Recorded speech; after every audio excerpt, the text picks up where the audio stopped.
In the beginning of the drama, we see our female lead Yuji, who had gone to visit her high school, and right there, old memories from 10 years ago started coming back to her. She was thinking, will Ming ever forgive me? I had hurt him so much. And with this, the story takes us back 10 years, and in the very first scene, we see our male lead Ming creates a huge mess. It was assembly time, and for some reason the guards were chasing after him. As soon as he starts running, he opens all the taps that come in his way. He had soaked everyone in water, and he created such chaos in the assembly that whoever was watching, some were happy and some were offended. He was just like that. You could call him a spoiled brat with a lively heart, but along with that, he was also very handsome. Well, in the morning itself, after the stunt he had pulled, he deserved a punishment, and the punishment he got was that the teacher confiscated his new bike and told him, if you don't improve, you will not get this bike back. You should learn a little something. Just look at Yuji. See how brilliant a student she is. I wish you could also become a model student like her. And along with this,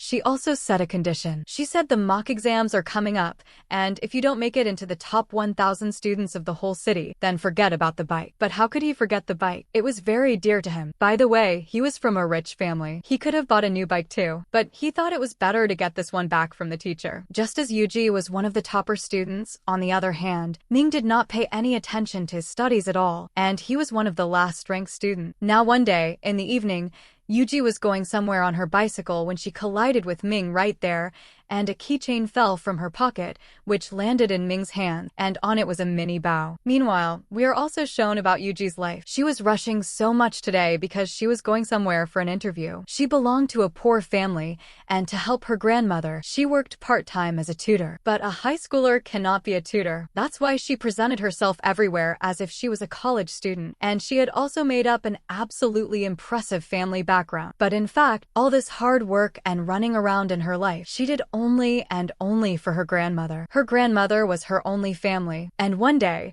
when it was her grandmother's birthday, on that very day we find out that she has a classmate named Jiang who lives right in her neighborhood. He also knew all her secrets, and her grandmother liked him a lot too. Actually, he was also very good at studies, just like Yuji. On the other hand, one day Ming finds out through his friend Fan that he got such good marks because he had gotten a top student's notes. These notes were sold secretly. Nobody knew who made these notes, because that student did not want to get reported while doing this illegal work, but in return, they earned a decent amount of money. And then we are shown that the student who made these notes was none other than Yuji, who secretly sold the note, and she had kept her name as Mr. Bo, so that everyone would think she was a boy and nobody could ever reach her. Ming also somehow manages to get her contact, and then he messages her saying, I need the note. But when she was reading this message, Jiang was also standing beside her, and she immediately blocks Ming. She says, I will absolutely not sell notes to this one. He is a troublemaker, and he will surely get me into trouble too. Now Ming tries in many different ways to get those notes, but every time he gets pushed out. So he chooses the back doorway. He had carefully observed Mr. Bo's profile picture. He finds out that there was a tree in the backyard of their school. This means he goes near this tree at night,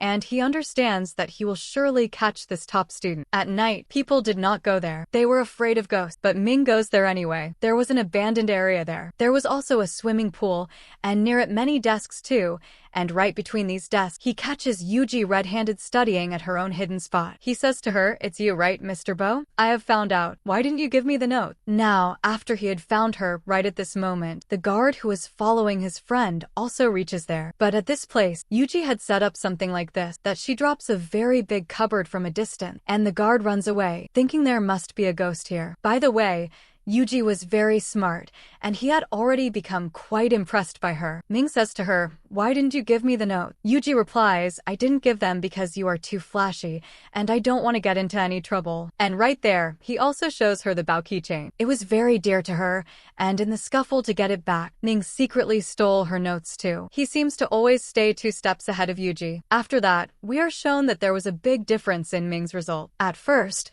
the teacher thinks he is cheating, but when he checks the test and asks him questions, he finds out that all his answers actually made sense to him. This means he had truly improved. Meanwhile, Yuji had also realized that this useless boy had stolen her notes. 1 term had passed, and now for the next term, to get the notes, he kept following behind her. Yuji tells him, "You should be ashamed that you have caused harm to my business." But he says sorry to her, and then in return she says, "Fine, then I will charge you double the rate for the next notes." And along with this, we are shown another character named Louis, who worked for loan sharks. He had come to meet Yuji today, and he was demanding money from her because she was late in paying her installment. And right here, we find out that Yuji's father has a lot of debt, which she has now inherited. She has to pay this off. But she never let this matter reach her grandmother, because her grandmother was already a patient, and she did not want any shock to reach her heart. Poor Yuji was spending her days in great helplessness, and her grandmother was her only support, who,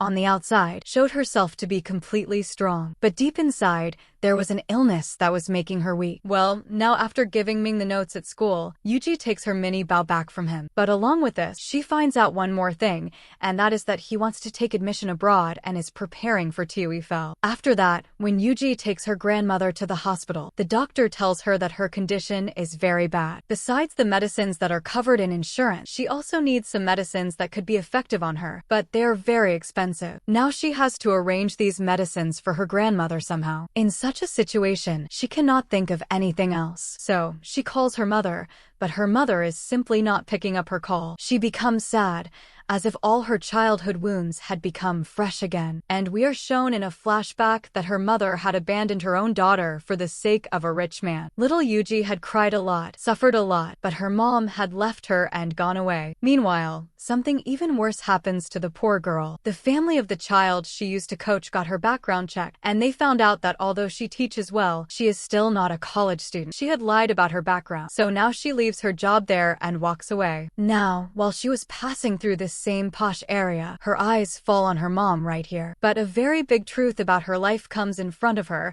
and that was that the man her mom had married was actually Ming's dad. This means Ming is her mom's stepson. She wasn't even picking up the calls of her own real daughter, but she was following behind Ming, trying to serve him and win his heart. Seeing this, the poor girl gets hurt deep inside, and right here, she makes a decision. As soon as she found out about this, she starts saying to herself, "Sorry, Ming, but I am going to use you." On the other hand, we are shown Ming. From the outside, he seems like a rich, spoiled boy, but deep inside he was very kind-hearted, and he often used to buy dying fish just to save them. And now, as soon as Yuji found out the secret about the stepson, she started staying right behind Ming all the time. She starts telling him, "I know you want to take admission abroad, but studying alone is no use. I know you are hiding this from your family. In that case, I can help you. Why don't we study together?" Along with this, at school too, she used to help him.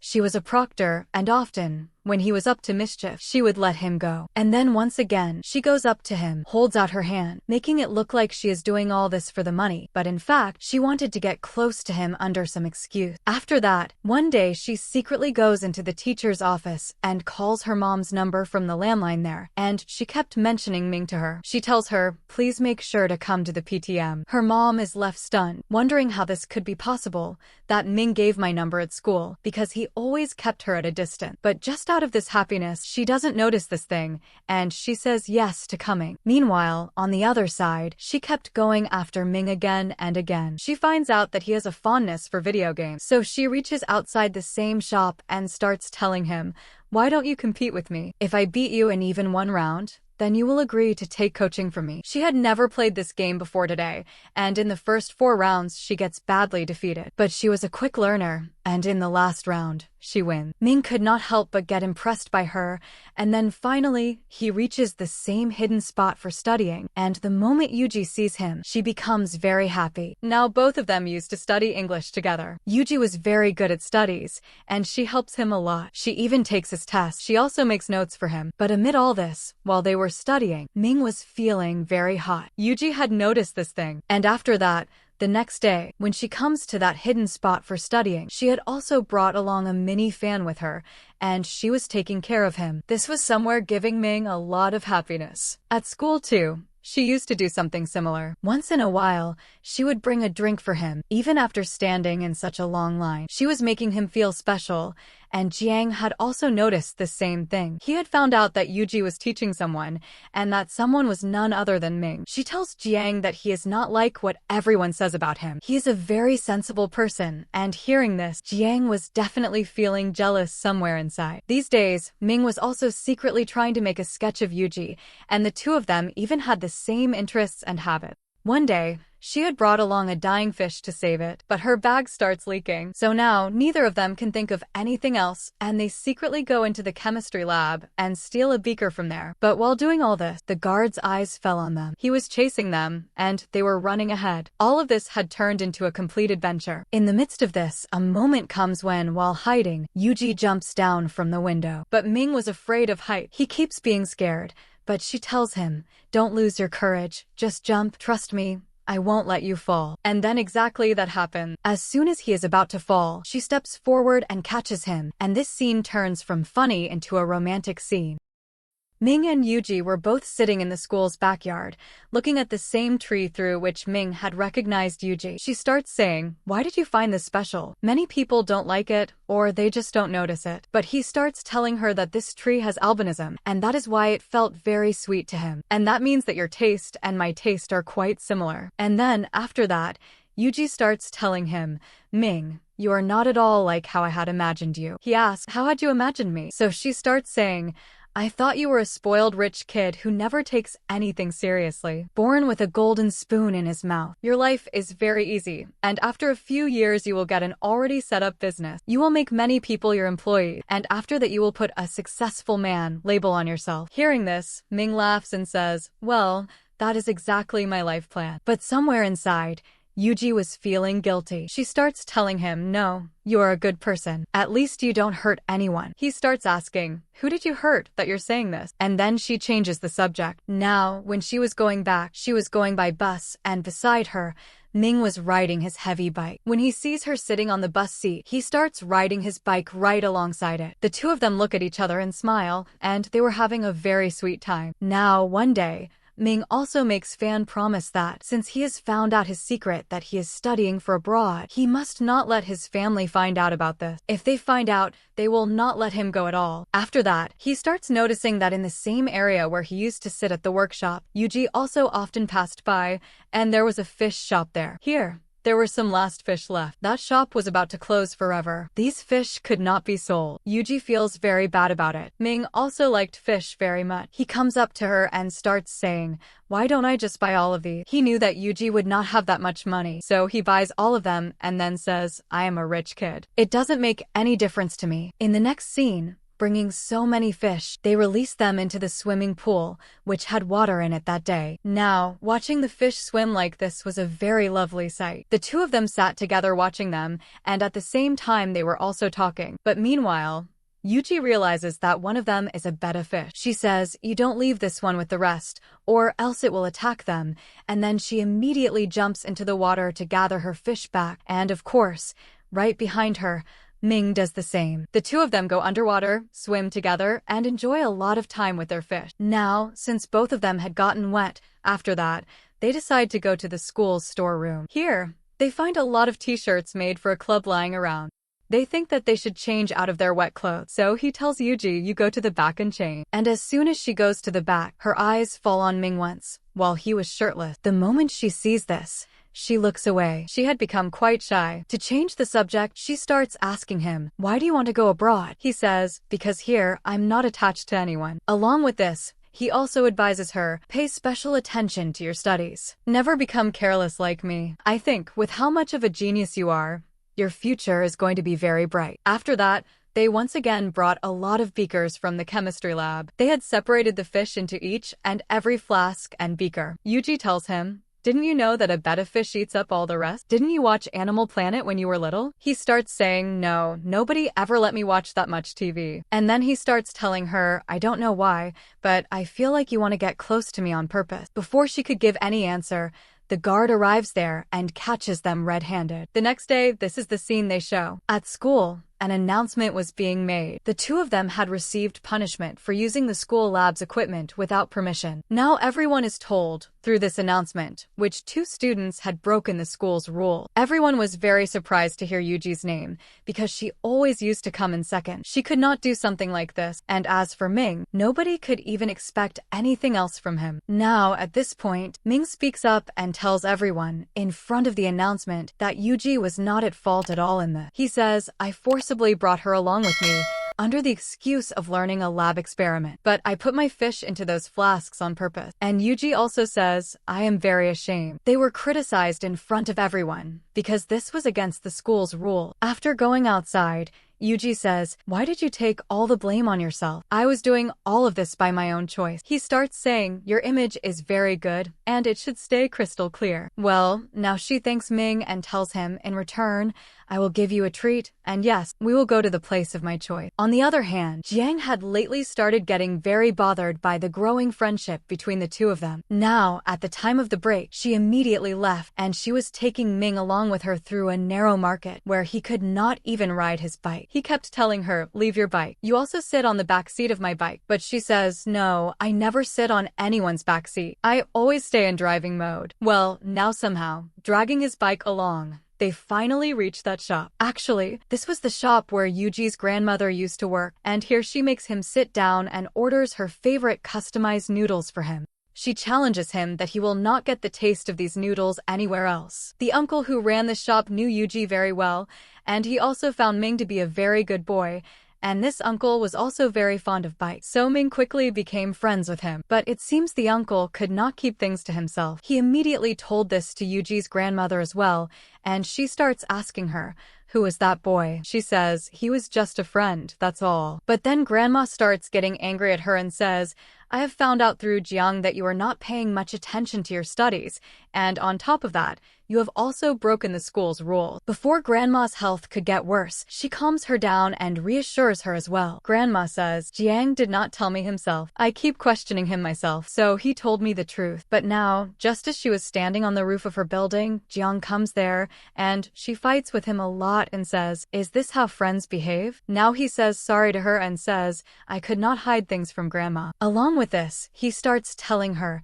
you are my one and only friend, and ever since Ming has come, I feel like the two of us are growing very far apart. In the middle of the conversation, he starts asking her, what have you thought about the future? Which university do you want to go to? What type of person do you want to become? She says, I want to become a kind person. So he asks her, have you done something wrong right now? You are already kind. Meanwhile, Ming had bought a very big, cute aquarium and had shifted all the fish into it, and he took a photo of this and showed it to Yuji as well. Seeing this, she feels relieved that the fish are safe. Now, one day, Ming and Yuji were talking. On the same day that the PTM was at school, there was also a balloon festival, in which all the students would write their own wishes and let them fly into the air. She tells Ming, you will come to the PTM, won't you? Please do come. I want to fly that balloon together with you. Actually, the balloon was just an excuse. That day, under this excuse, she deliberately wanted to see her mom and him standing together, in front of each other. Now, when the day of the PTM comes, she secretly makes a call from the teacher's phone once again. She was talking by pretending to be the English teacher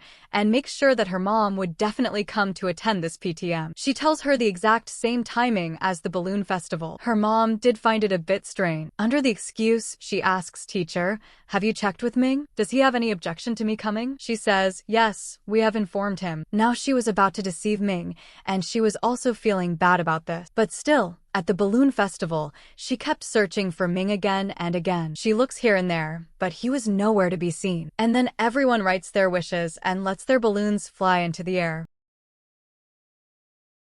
But Yuji had not written any wish at all, and just as the festival was about to end, at that very moment, it shows Ming entering there with a lot of balloons, and he starts saying, I don't have just one wish. I wrote a lot of balloons, and I wrote every single one of my wishes on them, and the two of them let these balloons fly together. It was a very beautiful sight. Along with this, as soon as Yuji sees that her mom is about to arrive, she immediately hugs Ming. She deliberately wanted to show this scene to her mom. As soon as her mom arrives, she pretends as if she does not know Yuji at all, and the moment he sees this, Ming feels annoyed. He immediately leaves from there, upset with her. Yuji asks him, do you hate women? He says, yes, that's exactly how it is. My dad has a habit of changing ladies, and this will continue as long as she is beautiful and sensible. And that's it. Yuji had used Ming as much as she needed to, and finally her mom comes to meet her herself. This was exactly what she wanted. Now her mom starts telling her, you have grown quite a lot, and quite clever too. Since when have you known this boy? Actually, the mom never wanted Ming's dad to find out who had become his son's girlfriend. If he found out that she was her daughter, he would be very upset. And that's exactly why she starts saying, I know that grandma needs treatment, and you need money. You set up this trap for me for the sake of money, didn't you? Fine, I agree, you have grown up. You have become clever. I will also give you as much money as you need. But in return, there is a condition, that you will stay away from Ming. She gives her a card and says, after this, I am dead for you, and you are dead for me. And yes, you are not a small child anymore. You have grown up. Stand by your word. Before leaving from here, quite a few tearful complaints were also exchanged between the mother and daughter. Yuji's point was, however plainly I have lived, eating whatever simple food there was, I never begged you for anything. But now I cannot see grandma in this condition. Anyway, you never gave me even a single penny to cover any expenses, and now this becomes my right. I am not doing anything wrong. And anyway, after dad left, whatever money was left, you took all of it and left. Her mom smiles and says, how much money was that? It was nothing at all. Meanwhile, it shows us Ming. He had intended to prepare a gift for Yuji. He had one piece, and with it he was making a small matching arrow. He makes the arrow with a lot of effort,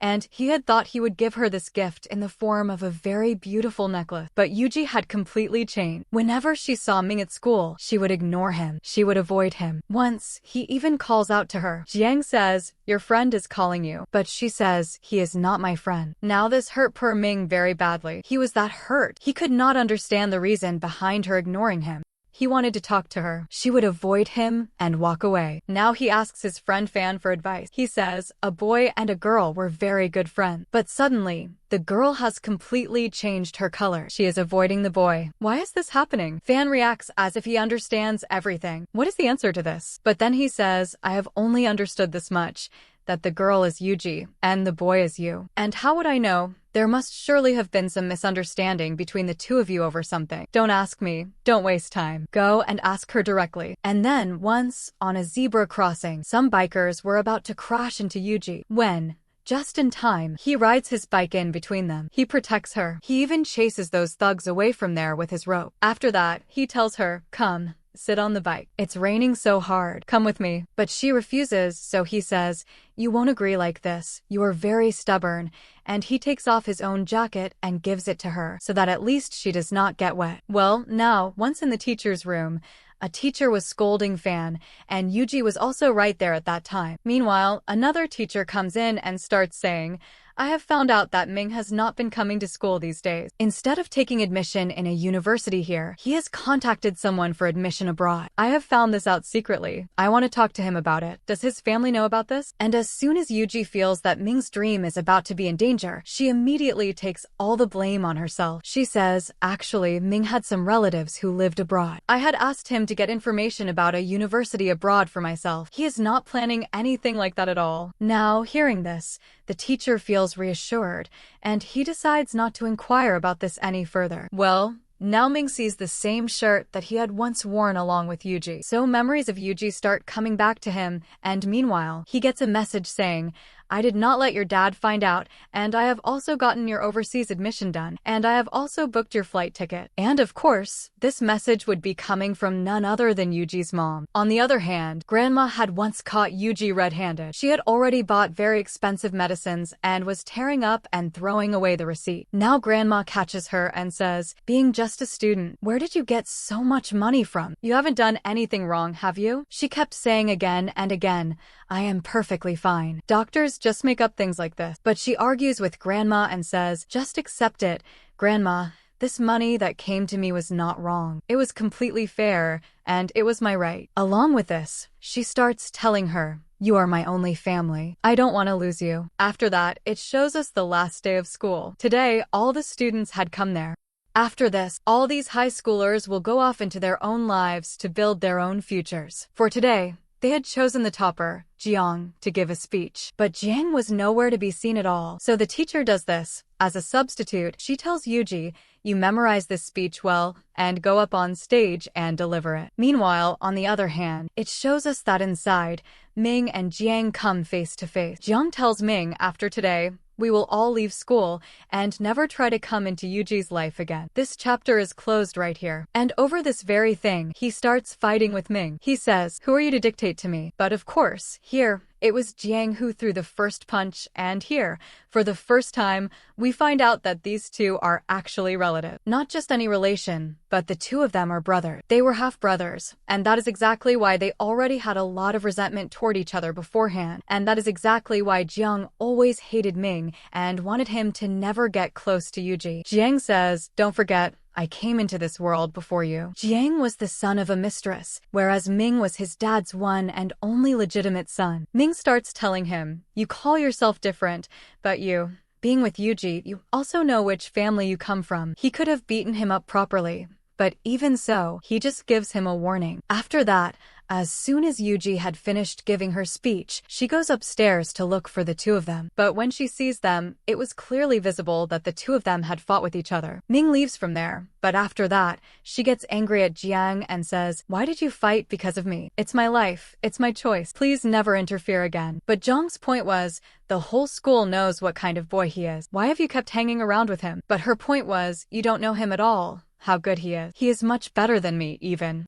Well, now they see their friends off, and after that, as soon as Jiang reaches home, it turns out that his mom is always busy with work. It seems she is living a struggling life while raising her son, and she was telling him, don't disappoint me, study with focus from now on. He had come home after fighting. He had also gotten injured, but his mom did not even realize that he was hurt. All she knew was that today his uniform did not look properly set. Meanwhile, when Ming was standing at the bike workshop that day, Fan comes up to him. He starts telling him, I forgot to tell you one thing. You know, Yuji had covered up your plan to go abroad in front of the teacher. By the way, if she ignores you, then why was she covering for you? And that was exactly the thing. The moment he hears this, Ming runs to go meet her. He was heading to the same spot at school where the two of them used to sit together and study. But Ming takes too long to get there. Yuji had sat there for a long time on the last day, waiting for just one glimpse of him. But in the end, just as she leaves from there, at that very moment, Ming enters, and just like that, the two of them had already gone their separate ways. It was 2016 back then,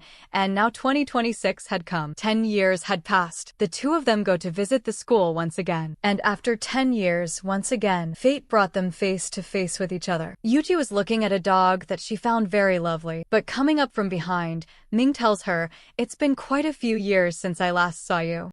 And now, in the next scene, the story moves back to 2016, when on the last day of high school, both of them wanted to see each other but could not. After that, Ming had made a firm decision to go abroad. He gives his heavy bike to Fan and says, take care of it, and also, I need a favor. There is an aquarium at my home. Shyly, he says that I want to send it to Yuji. But Fan said that I and Yuji are not close at all. So he says to him, they may not be close, but her friend Ning, she is quite close to you, right? She was the proctor, and last year, she wrote your name 50 times in complaint. Well, even if it was in the form of rivalry, both of them seemed quite close. Meanwhile, as soon as Yuji finds out about this, she thinks, let me use this excuse to return Ming's jacket too. And then, since Ming had to leave 2 days later, he thinks, why has Yuji not come to pick up the aquarium yet? So he says, sorry, there has been a little miscommunication. I told Yuji to go home herself and pick it up. And at that very moment, Yuji had also arrived there. All of this happened so fast. Her coming to his house, none of this was expected by Ming. She returns his jacket and says, I had it dry cleaned, and says thank you. But then she says, these fish, all of them are not just mine, right? Half are yours and half are mine. And such a big aquarium has no space to fit in my house. Ming says, so how do I take such a big aquarium on a plane? And then both of them agree to give the aquarium to Fan. He will take care of our fish. And whether Fan agreed or not, well, nobody really cared about that. And then finally, the day comes when there was a college entrance exam, and today was of course a very important day for Yuji. She was fully prepared and going with her grandma to take the test. Grandma also seemed very excited. On the other hand, Ming had booked his ticket for this very same day. He would leave today, and nobody would even know because his dad was strictly against this decision. But Dad had kept his informers everywhere. At the last moment, he finds out that Ming is about to run away. He says, there is only one way to stop him. Somehow get this news to him that I am going to sell his mother's house. Well, now something bad happens to both our main leads at the last moment. Just as Yuji was about to enter for the test, right there, her grandma's health gets worse. She has a heart attack. She turns back, puts her in an ambulance, takes her to the hospital, and because of this, her entrance exam was missed. Meanwhile, Ming was standing at the airport waiting for his flight when he gets the news that his dad is quickly going ahead to sell his mom's house. All of his mom's memories were connected to that house. He could not let this reminder of his dead mother slip away like this, so he also comes running back. On the other hand, Yuji had come into very difficult conditions. First, affording medicines for her had been so difficult, and now grandma's surgery, the expenses after that, and along with that, there were also dialysis issues. She becomes very heartbroken. Now she had no other way except to work part-time jobs and earn good money. She burns and tears her entrance exam ID card and many of her notes. She was very heartbroken. Meanwhile, Ming had come back home. And then after that, next day, as soon as he wakes up, he hears some voices. It turns out that a painting from inside the house, one that his mother had made, was being taken away by his dad's people. He wanted to fight with them, but they say, we are not selling it.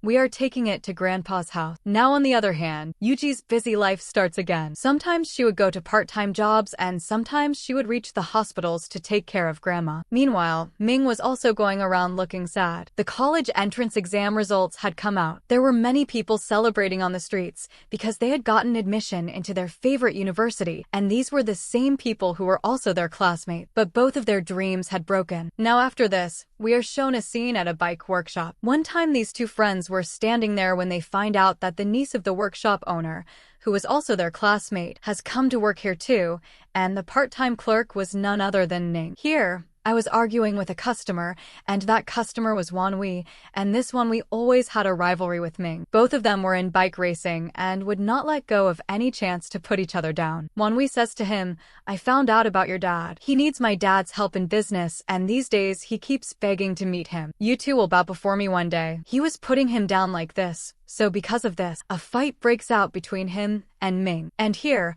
Wan had challenged him, why don't you race bikes with me? And if I lose this race, I will smash my own bike with my own hand, which I love very much. And if you lose, you will kneel down before me. Well, now they book a bike racing track, and after that their proper race begins. Here we find out that Wanhui's bike has imported spare parts fitted in it, and it was so powerful that just looking at it, it seemed like he could easily win the race against Ming. But the bike shop uncle says, all of this is not so simple. It does not just depend on the vehicle, but also on the skill of the rider. And with the kind of skills Ming has, I don't think Wan will be able to hold against him till the last round. Well, the competition between the two was completely neck to neck, and then at the last moment, he does such a stunt that's saving his own life. Wanhui falls behind and Ming goes ahead and comes in first. Now he had won. He goes to him, kicks his bike, and hands him a hammer himself and says, if you are a man of your words, break it. But where was he going to break it? Wanhui in response starts threatening him that I will find you somewhere outside. Meanwhile, on the other hand, as soon as Yuji reached home, that same Leo was standing there again who keeps asking her for money. But before he could bother her more, an urgent call comes to him. And this call was from Wanhui, who needed some men to fix Ming. And right there, standing, Yuji listens to this entire plan to attack and beat up Ming, and she quietly starts following those men. At one point she sees that they have surrounded Ming there. Ming understands that all of this is being done by Wanhui. He thinks, couldn't compete with me on the ground, so he attacks like this. Paying men, what a fallen person. But still Ming fights those boys very well, but they were more in number. Yuji sees this and thinks, she will not stay behind, but will go and help Ming. She borrows a bike from her friend, and then rides the bike fast, coming down the slope toward him, and then lifts Ming from among all the men and escapes from there. Those people wanted to chase them, but in the meantime police sirens go off, and the men ran away from there. Now Yuji puts bandages on him. Even without wanting to, it was as if Yuji had to enter his life once again, and along with that there was a noodle shop in front, so they sat together and started eating too. She uses an excuse to ask him, why did you fight with these men? So on this, Ming says to her, what did you think of me? First you yourself wanted to become my tutor, and when you taught me well and made friends with me, after that you became a complete stranger, and now again seeing me in trouble you entered my life. What is all this going on? She was about to get up and leave, but he holds her hand and stops her and says, our paths had separated, but we have met again, so can you accept this as destiny? Well, she had left from there. And then next day, both boys were talking at the workshop, and in the meantime Uncle knew the whole story. He tells them that poor Yuji has gone through very hard times. She was such a brilliant student. She could have easily gotten admission into any university, but at the time of the test, her grandma had a heart attack, and now she is stuck in these medical troubles, going around hospitals, money. Who knows how long she will be able to bear all of this? Well, as soon as Ming found out about this, he became sad, and then he also reaches the hospital following her, and here he had also paid grandma's bills for today. On this she says to him, you gave me a drink. That I can take as a friend. But bills payment I cannot accept from you. I have returned it. Please accept it on WeChat. Well, here Ming feels that maybe it was only because of grandma's medical bills and her health condition that she forcefully became my tutor, so she could earn good money. And he starts feeling sympathy for her again. And along with this, we are shown that Yuji these days was working at a game store. And here Ming also often comes to play games. From a doll catching machine, he takes out a doll for her and says, this looks just as beautiful as you. Though it may have been very ugly. But at the same time, he had also put on her that same necklace, which last time he never got the chance to give to Yuji. She sees it and says, this necklace is completely matching with my bow. This I can accept, but this doll absolutely not. It is very ugly. In the meantime, right there standing, Ming finds out that someone has reached his house. That same mom's house, which he will not let anyone else sell. He says, I need to go for urgent work. Yuji says, do you need my help? He says, come along with me too. And then after that, both of them go and see that it was Yuji's mom who was at home and showing the house to some customer to sell it. He says to Yuji, I will not let this house be sold at any price. And then standing right there, a plan comes to both of them. Both of them split their ways and reach different places. Actually, here we also find out that Ming's mom was an artist. In this house there were many paintings and art supplies, and the buyer seemed like he was very superstitious, so they would take advantage of his fear. Here, what they do is turn off the breaker so the lights in some parts just go out. The uncle who came gets quite scared and says, this all seems very weird. I will first get a prayer done here and then decide. In the meantime, strange sounds start coming from above, and someone was banging loudly on the piano too. This was enough for Uncle to get scared. And not just that, as soon as they come out, there were blood stains on the wall too. That uncle did not take even a minute to run away from there. And in the meantime, both of them come outside and become very happy that our mission was successful. Right here Yuji sees that there were many paintings lying around, and we also find out that Ming, inspired by his mom, does sketching and painting himself too, but only as a hobby. Here during the conversation he finds out that she had gone up to the piano room. So he says to her, who gave you permission to go into that room? Maybe it was his mom's personal room which he did not allow anyone to enter. He talks to her a little rudely. She gets scared and quietly leaves from there. But as soon as she comes out, Mom was waiting for her only. She already had a feeling. She takes her with her to a restaurant and says to her, I had thought that you had grown mature. Why did you go back on your words? She says to Mom, what I took from you is my right. And also listen to this second thing. There is no relationship between me and Ming that you are so worried about. We are just friends and that is all. And when her mom finds out that she did not give the entrance exam and grandma's health has gotten bad, she says, you two are made for each other. And it seems like neither of you has any chance to move forward in life. Now, of course, Yuji had more expenses to cover beyond medicine. So she says to her mom, the insurance money of dad that you took away, at least return that. She says, that insurance was in my name. On it was only and only my right, not yours. It was our joint property. And then she takes out some money and gives it and says, do not consider this a loan. I am giving this to you. But there is one condition, and that is that you will not keep any kind of contact with Ming. She did not want to take any risk for herself. And as soon as she sees this money, her grandma comes before her eyes. This was the only way to save her. But before she could accept this money, Mom, right before her eyes, makes her block Ming's number. She says, delete him from WeChat and take this money. On the other hand, Ming was also feeling ashamed. He sends her a sorry message, but he sees that this girl has blocked me. He was just shocked. Now after this, we are shown that he goes to his grandpa's house and looking at grandpa, It seemed like he loved his grandson even more than his son. Here his dad had accepted that he never wanted to sell the house, and grandpa also orders that Ming's mom Shinlan's house and her thing nobody will sell. Well, now Ming was relieved about this, that the house is now safe. But his dad later says to him alone that we are arranging a banquet and Wan Hui's dad will also come there. I have heard that you have caused a lot of trouble with them, so you will also apologize to him. But on this, Ming is very surprised that dad did not even ask my side and is asking me to bow before someone else's son. Well, he will never do such a thing. Meanwhile, on the other hand, Yuji was checking some old stuff at home when she gets her hands on dad's insurance papers. And seeing this, she is shocked that her mom can tell such a big lie too. That insurance money which she may have taken out and used all of it, saying that it was hers and dad's property. On it was written not mom's name, but Yuji's name. This means that dad wanted to give his insurance money to her. Now she just holds her head and sits down. The biggest betrayals she had received were from her own mom. She decides that if mom did not keep her word, then why should I? Well, now what will she do with the insurance papers? For this she had prepared a complete plan. But she could never reach mom through a direct way. So she found out that the Liu family has a banquet. And at this banquet her mom will definitely go. So why not use Ming's excuse to reach there too? So now what she does is tries to approach Ming again. He was of course always attentive toward her. Where she used to work part-time, he would keep playing games there till late at night. But of course his only reason was that he wanted to see Yuji. But whenever Yuji wanted to talk to him, he would turn away from there. He felt that if I said something a little rude to her, do friends block each other like this? And then after that, Yuji also takes advice from her friend about how to convince him. I accidentally blocked him, and now I want to add him again on WeChat. So she does this, using the excuse of her game store promotion. She says to him that if you add us on WeChat you will get this many tokens free. But he says no and walks out. Now after that her friend gave a new idea. They take his favorite noodles as an excuse to the shop. But he immediately refuses, saying that I am not hungry at all. And Ming uses a spray as an excuse and makes them leave from there. Now after that she also pretends to be sick and tired as if she cannot do overtime. But still Ming makes her do hours of overtime. Right there, on the excuse of playing game. Fan explains to him quite a lot that look, Yuji is feeling guilty. You have also punished her enough. Forgive her. And finally Ming's heart also melts. One day when he does not see Yuji at work, he feels that again today she must be feeling unwell. So he immediately messages her from his friend's number and says to her, I think now let us end the fight. And hearing this message, she becomes very happy and comes running to look for him. He was hiding behind a tree, comes out and says to her,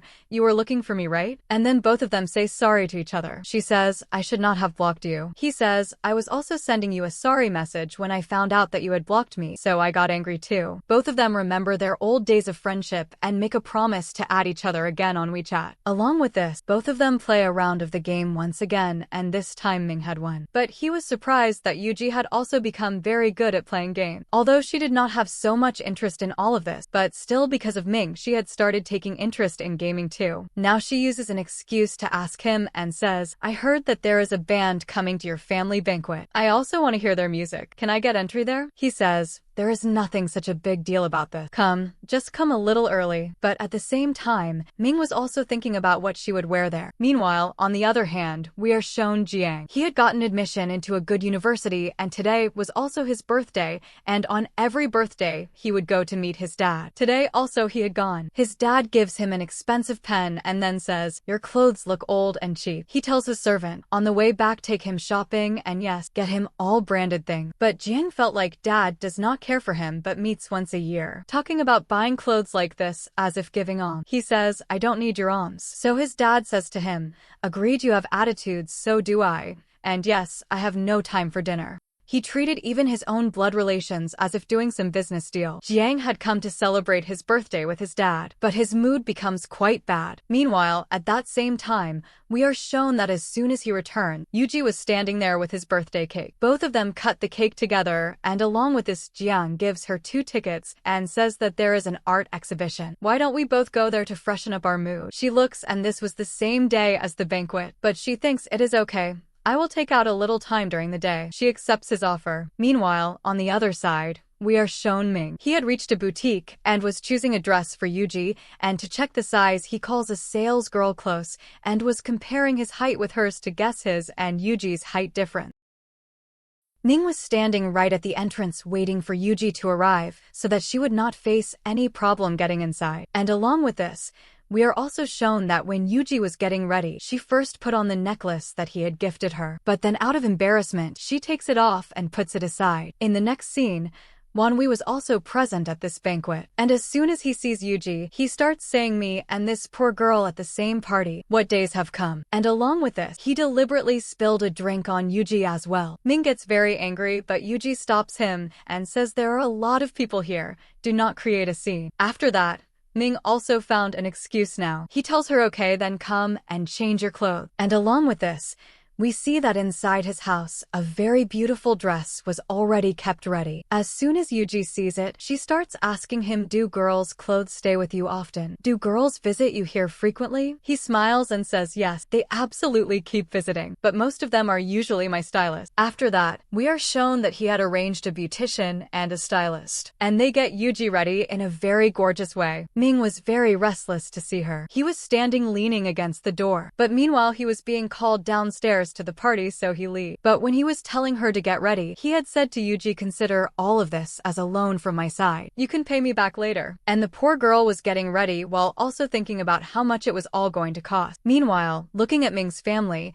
it seemed that if there were two people he loved the most, one of them was his grandfather, and the second was his aunt whose name was Qilon. And Aunt Qilon had just returned from abroad today. And it is right here that we find out that the female number that was repeatedly messaging him saying your abroad admission is done, that was this same aunt who was secretly getting his admission done behind Dad's back. In the next scene, Dad calls him and says go to Wonwi, make peace. Apologize. I have heard that you picked a fight with her again this morning. Now he does this, he quietly goes and starts saying to Wonwi, do you think I will apologize? And what exactly should I apologize for? For destroying your ego or for being more skilled than you? He was taunting her very well, but at the same time he had a smile on his face and tells her we are not small children anymore. Just show in front of our dads that we have made up. And both their dads were also standing together. They bow to them and convince them as if these two have become very good friends. After that, Ming had gotten all of this done by threatening her that, anyway, I do not get along with my dad. He will scold me. He will fight with me. It will not matter to me, but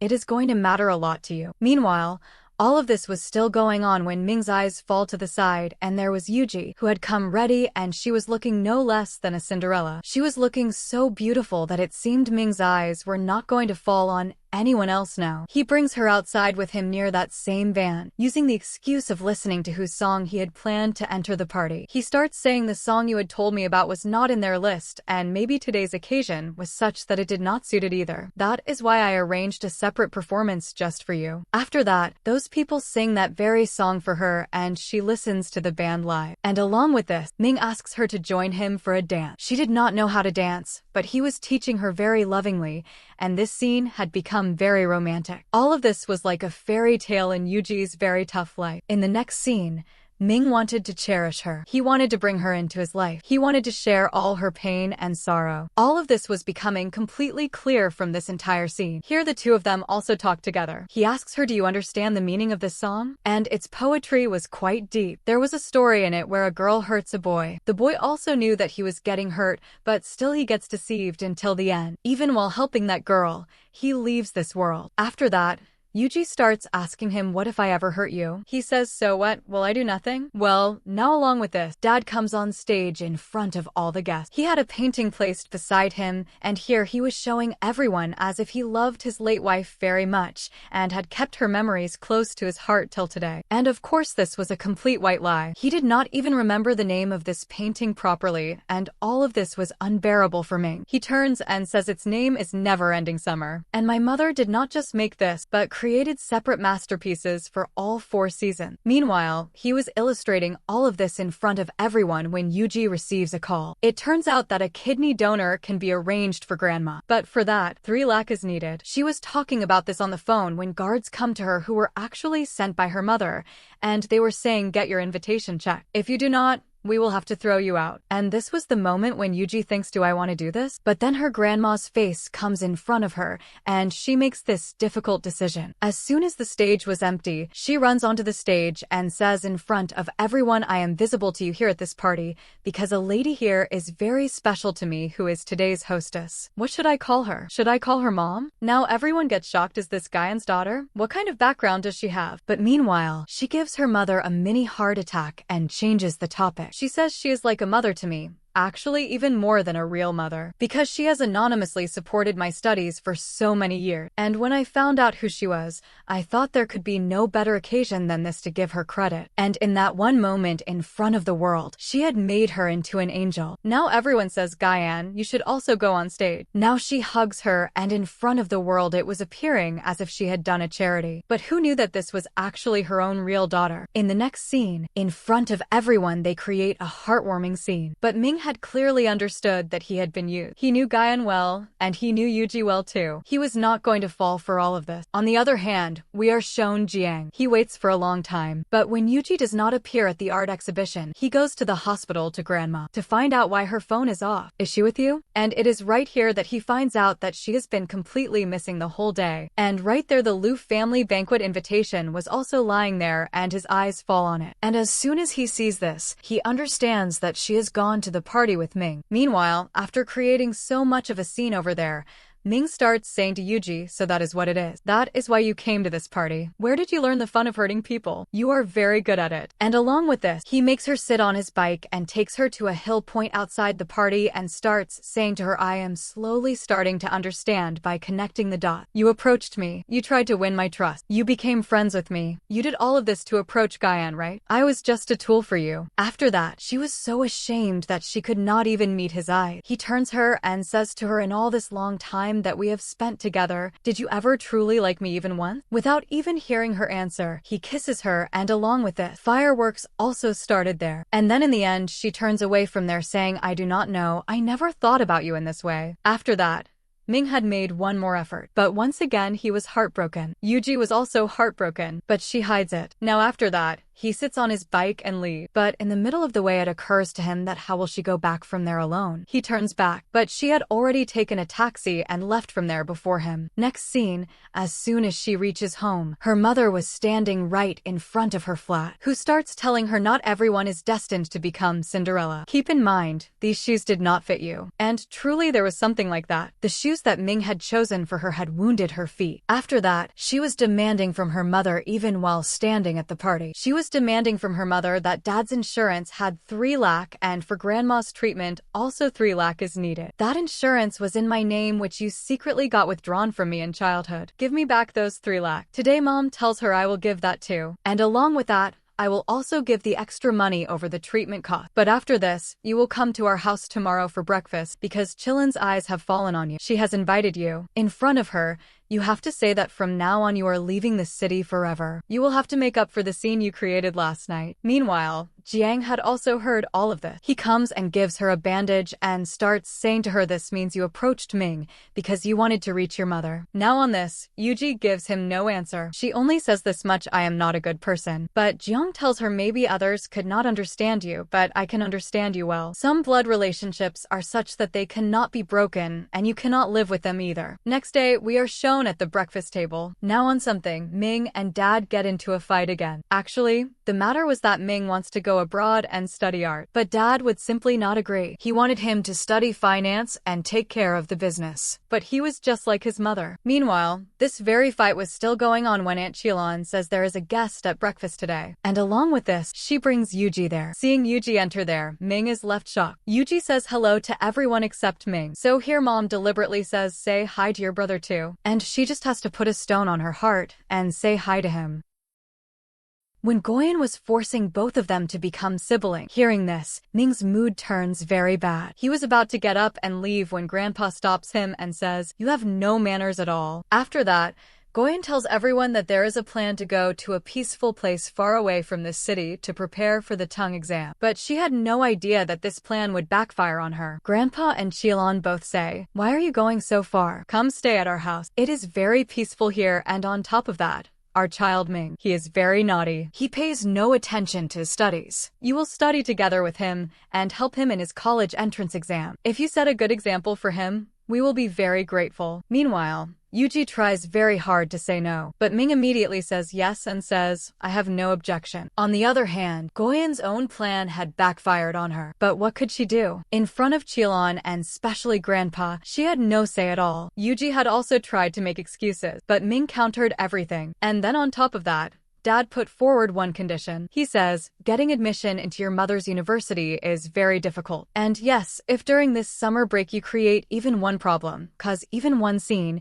then I will not forgive you. Forget arts and start preparing to go abroad for finance studies. And Ming immediately accepts Dad's condition. After that, no matter what Yuji had done, Ming still could not keep himself away from her. Now he shares the same thing with Fan, saying, if one day suddenly you and Ning were forcefully made siblings, made into family, what would you do? He says, my and Ning's situation is very different. We are very special. Ming asks, how? He says, don't you know, in her notebook my name is written the most. Of course, only as complaint. After that, Yuji goes back. She packs a few of her important things from home. And then the Liu family car had come to pick her up. She gets in and shifts there. And as she leaves, Jiang also sees her going. But at the same time, Ming had also come secretly just to watch her. Now along with this, we find out one more thing, and that was Goyen's wedding ceremony had still not been arranged. And the biggest obstacle in this wedding ceremony was Ming. Dad says, somehow force Ming. If he goes abroad for finance studies, then both of us can also arrange the wedding ceremony. So now Goyen had only one target, and that was to somehow properly enter the Liu family. In the next scene, as soon as Yuji shifts there, she is assigned a room. And this was the same room where Ming used to live as a child. Now without wanting to, Yuji had come very close to Ming's childhood. Now in that area there was one common washroom, not attached. So as soon as she goes to the washroom, I think intentionally Ming was already standing there. Seeing her, she gets shy and he says to her, you came and did not even say hello to me. She says, I was scared that you were very upset with me, but I did not intentionally want to upset you. He says to her, intentionally or not, but still the results were the same, right? Just then they were having this conversation when from above Goyen comes, and the moment she arrives, Ming walks away saying, your godmother has arrived. Maybe at this point Ming does not realize that these two are not godmother and daughter, but real mother and daughter. After that, Goyen also goes to the hospital and meets Grandma. She serves her, asks about her health, but Grandma still had no idea that this witch had already walked away with all the insurance money of her own son. After that, Goyen talks to Yuji alone. She starts telling her, this money I am not giving you for free, and in return you will do one task for me, and that is, you have to keep Ming away from arts and force him to go abroad for finance study. If he goes, then only I will become strong. And with this she had given half the money in advance. But Yuji now did not want to do anything bad to Ming again. She says, this is my own money. I have the right to it, and if I expose you in front of everyone. She replies back to her, there is no benefit in exposing me. I will also end up on the street, and then who will you ask for money? How will your grandma's treatment happen? Meanwhile, when Yuji comes back home in the evening, she had brought noodles for Ming, but she finds out that he has a fever and he is refusing to take medicine. So now she takes the noodles and medicines and comes to his room herself. Seeing her, Ming was feeling very happy. Now when she gives him medicines, like a good boy, he takes the medicines too. But just as she was about to leave, he stops her and says, at least give a sick person a little company. But instead of talking to him, she was busy on her phone. So he moves forward and snatches her phone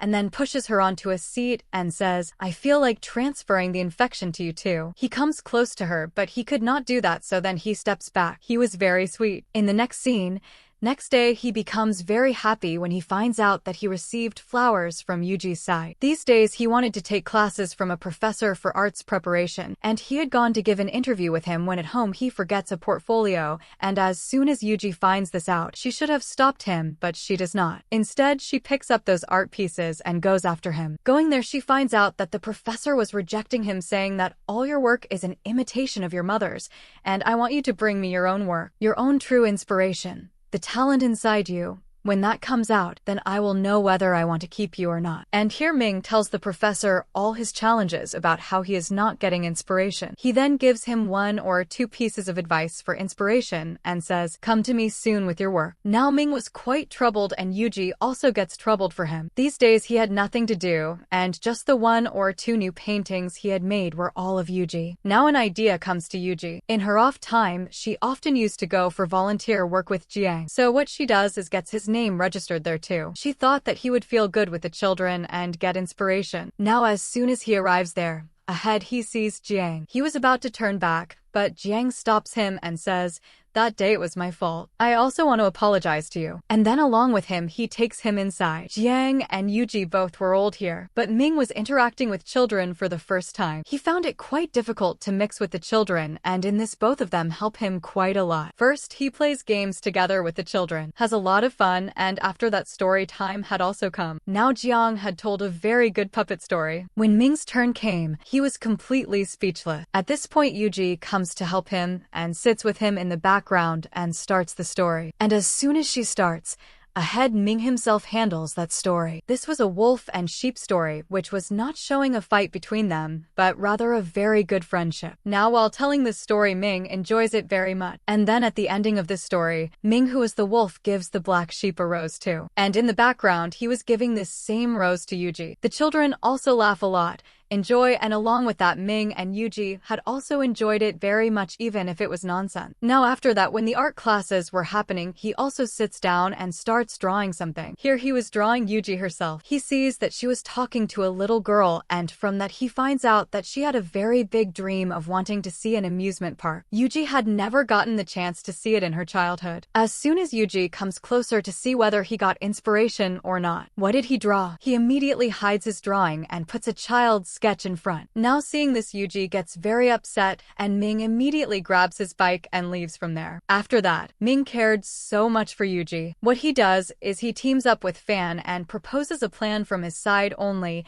and that plan was that all the friends together would go to the amusement park to give Ming inspiration. This was just an excuse. He only wanted to take Yuji on an amusement park trip. Fan says to him a lot that you could have told her this directly, but Ming says, what can I do? I just cannot do it. Meanwhile, there they enjoy all the rides very much, and in the bumper cars, Ming had gotten into a fight with a child. When he had hit his car, that child had cried and called his mother. And just while talking about the fight, Ming himself becomes a child. Meanwhile, here Yuji wanted to sit on the Ferris wheel, but Ming was scared of heights. So he keeps on trying to stop her with one excuse after another, and then Yuji understands. She says to him, actually, this is very boring and the wind is also blowing fast. What if this falls down? Come, let us go somewhere else. Here they also had a camera with them and were recording all their memories. He asks Yuji, why are you helping me? But she avoids the topic. Ming says, I know you very well. When you lie, I can see how your eyes look. So quickly tell the truth. And then she finally tells the truth. She says, I had hurt you and that is why I am ashamed, and I want to help you in every way to make up for my mistake. There was truth in her eyes, which this time Ming had recognized. After that, after a lot of fun, they come back home. Ming had also gotten inspiration. He was trying to draw a lot of things, but every time whenever he picked up the pencil, ahead Yuji would take shape. Next morning, Yuji comes to his room. She was just about to see his painting, but he blocks the painting from every side so that she cannot see it. He was feeling a little embarrassed, and after that, Fan had called both of them. Actually, Fan felt that he had fallen in love with Ning, and this same thing he wanted to share with those friends. Ming says, you found out very late. I had found out even before you that you were interested in Ning. So now here Fan requests Yuji to find out if she has a crush on someone else. But as soon as she asks Ning this, Ning immediately takes Ming's name. And as soon as she takes this name, Yuji's face was worth watching. She makes a lot of fun of her and says, actually, there is nothing like that. I was just reading your heart. After that, Ming and Yuji both together start helping Fan. Fan had decided that he would do a lot of decorations in school and call Ning there on her birthday and propose to her, asking if she would be his girlfriend. Meanwhile, Yuji brings her to school at night time on some excuse. They had already gotten the guard on their side. He immediately opens the gate. Ning sees the decorations. She was liking them. Now she moves forward. In the ground there was a surprise for her, and this surprise was such that packed in a box, Fan was sitting there. But here a disaster happened. His phone had switched off, and the box had closed on him in such a way that it would just not open. Fan had called Ming there wearing a mascot to help him, but he refuses, so he had to pay money and call the security guard. Meanwhile, finally, the mascot also arrives there. But this was not the security guard, but Ming himself, who could not leave his friend alone in this condition. Now then, finally packed in the gift, Fan comes out. Ning was just surprised, but then Fan's mood had turned bad. Being packed in the box there was heat. He himself was also drenched in sweat, and the cake had also melted. He says sadly, nothing romantic remained. All the preparations are ruined. The other two friends had already left from there, but Ning feels that his preparations were very good. She says, no, everything was very good. After that, Ming, when wearing the mascot, was coming out with Yuji. He intentionally does not say anything at all so that she does not recognize him by his voice. But he had no idea that Yuji had already recognized him long ago. She immediately removes his mask and says to him, do you think I am a fool? Not a single security guard of our school is as tall as you. On the other hand, inside they show us that Ning found the cake and all the other decorations, everything very much to her liking. But as soon as Fan says to her that will you be my girlfriend, she immediately refuses, saying that, I don't know which university I will get admission in, and which one you will get in. I do not want to be in any long-distance relationship. Fan's heart was broken. On the other hand, poor Ming was in a very bad state from the heat. In the mascot, he was getting no air at all. So now Yuji says to him, sit behind me on the scooter. You will get nice cool air. He says, I never sit on anyone's backseat. He had copied Yuji's own dialogue, so she also immediately replies back, don't you remember when I saved you from the man? You were sitting on my backseat then. Now both of them were going together,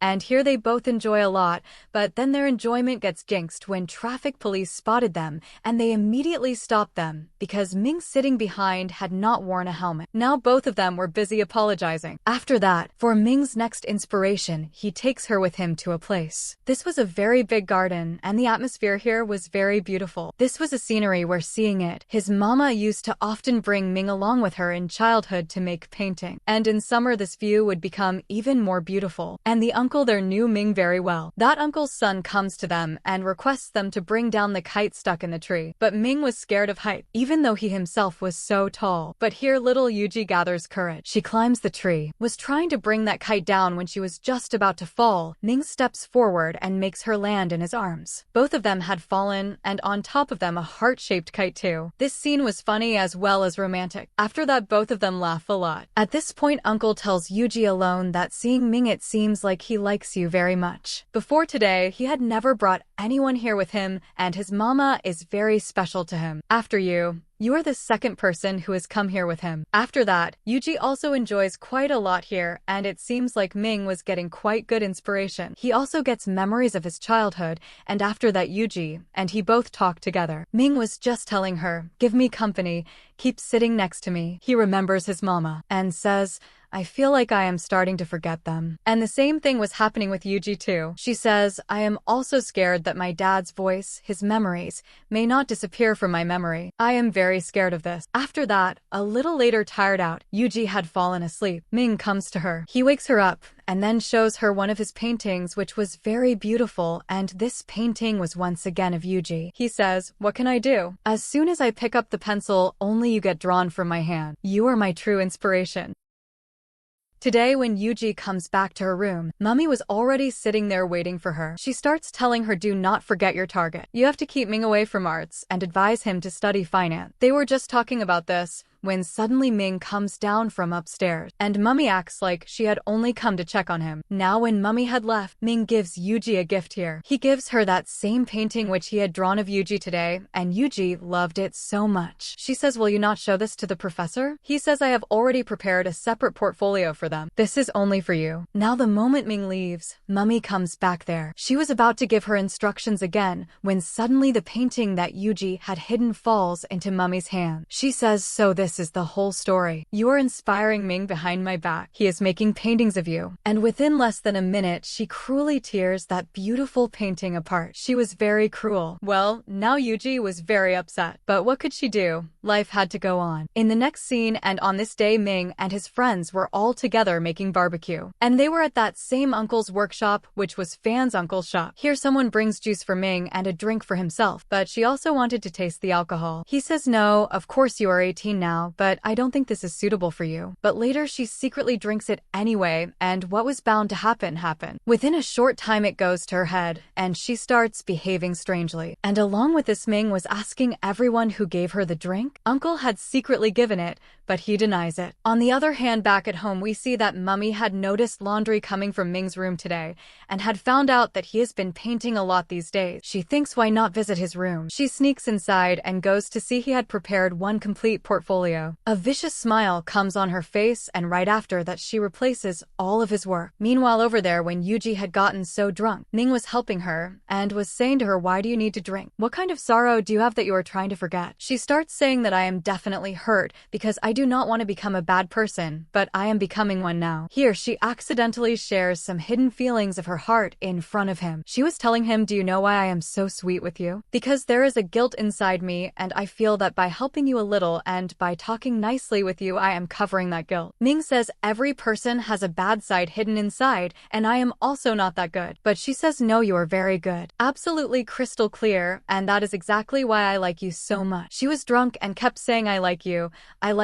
and Ming was very happy. He carries her home and lays her down in her bed and lovingly keeps looking at her for a long time. Next day, Mummy had made all her preparations. She was looking very happy, and right here she starts asking Yuji, tell me, which flowers should I decorate for my wedding ceremony? Which ones will suit more? And just from this she understands that something is definitely wrong with the wedding preparations Mummy is doing. And just a little while before, Ming was going to the professor today with his portfolio, so she understands immediately. She runs to Ming's room. She starts looking, something is wrong, but then it hits her, you are very clever. I have understood that you took something from his room and hid it with me so that you could put the blame on me. And then exactly that happened. Ming's beautifully prepared portfolio was hidden in Yuji's cupboard. She picks it up and runs fast behind him so that the professor does not reject him. But Mummy stops her. This time Yuji had completely lost her temper. She says, enough is enough. I cannot fall any lower than this. If you try to harm Ming any further, I will expose you. Then whatever happens will happen. We will both go down together. To hell with both of us. And now she runs fast in that same direction where she had gone the last time with a portfolio. But there was a traffic jam here, so she leaves the taxi and starts running ahead on foot. At the same time, she was remembering that while leaving she had told Mummy, I do not want any deal with you. Our deal is finished from right now. Next scene, now she reaches the professor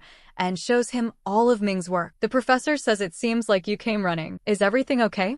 And here the portfolio which Mummy had replaced, the professor had not even opened it yet. So she secretly steals it back and finds out that the professor had not opened anything yet and had told Ming to paint something for a lifetime so that along with typing he could monitor his skill. After that, now the professor comes to Ming and starts saying, this work of yours I feel was done in a hurry, but I have seen the rest of your work. I liked it quite a lot. And the professor was not rejecting him now. He says a girl had come and also left your portfolio. And the moment he hears about that girl, Ming understands that it must be Yuji. In the next scene, now he reaches home, and as soon as he goes to Yuji's room, he finds that same torn painting there which he had gifted her with so much heart. He becomes heartbroken and brings it to his own room. He was sitting there worried about just this when Chilon auntie comes to him and starts telling him, I have found out everything. Guyan was married before and also has a daughter, and that daughter studies in your same school. Things are getting clear now, aren't they? These two are not goddaughter and mother, but real mother and daughter. God knows what game this mother and daughter are playing. One is getting close to you, and one has, of course, already gotten close to my brother. Hearing this, Ming becomes shocked and troubled. Many things were bothering him, but one thing was definitely clear to him, and that was that Yuji is not that kind of girl. On the other hand, Yuji had now decided to not take money from Mummy, so she had to go somewhere, and what she does is she goes to take a loan. She wanted to take 2 lakh, but here the loan mister starts saying, no, I can only only give you 1 lakh because you have nothing to give as guarantee. But on this very thing she reminds him, when my dad was alive, do you remember you trusted him so much that you let us live in the old factory house for so long? And when he hears her grandmother's and her dad's name, he then says, okay, I trust them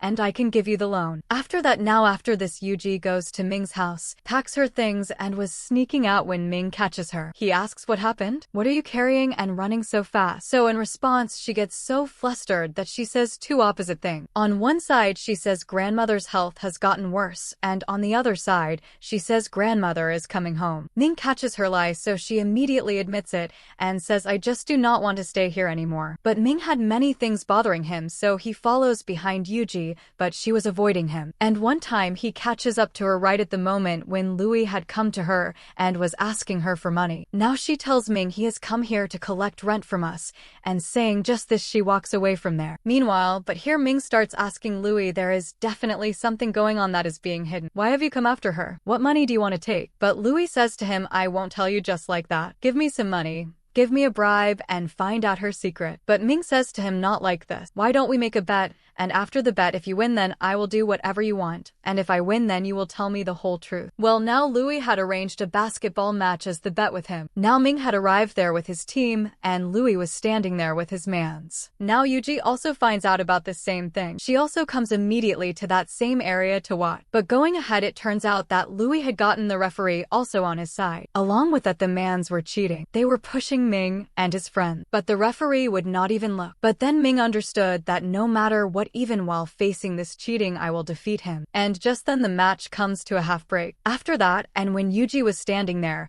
Louis comes to her and says a very low thing. He says, Ming, how did you make him crazy about you? You do look beautiful, but what tricks did you use? Tell me also. Now Yuji gets very angry at this. She says, your mind is only filled with filth and you can only think like that. And she was also telling him, no matter how many matches you play with him, even if you win by cheating, you are not even worth the dust on his shoe. Just on this, Louis gets angry. He gives her a hard push and then starts kicking her. After that, he had left from there, but Yuji had gotten quite hurt. Next scene, well, now the match starts again, and this time Ming had made such a strategy that even while they were cheating, they could not beat them. Ming and his team reach exactly even. And then in the final moments, Ming scores such a goal that after which he had won against Louis. And truly, no matter what Louis did, he could never be equal to him. Well, Yuji had watched his victory and she was very happy. After that, she was just about to sneak away from there when Ming sees her leaving. Now she was trying to hide from him. She did not want to show him that she was hurt. But in the end, he does notice that she also has a cut on her forehead and she is also walking unsteadily. He asks her who did all this. She says, I had fallen down, got hurt on the foot. He says, do not lie, tell me the truth. And the moment she takes Louis's name, Ming's anger was something to see. He goes and fights hard with Louis, and in the end both of them had gotten a little injured, and on top of that, police had also been called. Well, sitting there, Ming gets very angry again, but this time Yuji stops him from fighting. And after that, as they were leaving from there, Ming says, why don't we also eat something? And after that, they had reached that same noodle restaurant. Looking at them, the uncle felt like these two lovebirds had a fight. He comes and asks, so Ming walks out from there in anger. Yuji's heart just sank. But a little while later, she looks and he had turned around and come back. He had only gone outside to get medicines for her. He gives her a bandage which she puts on her forehead, and after that says, show me your foot that got hurt. Now he also puts medicine on her foot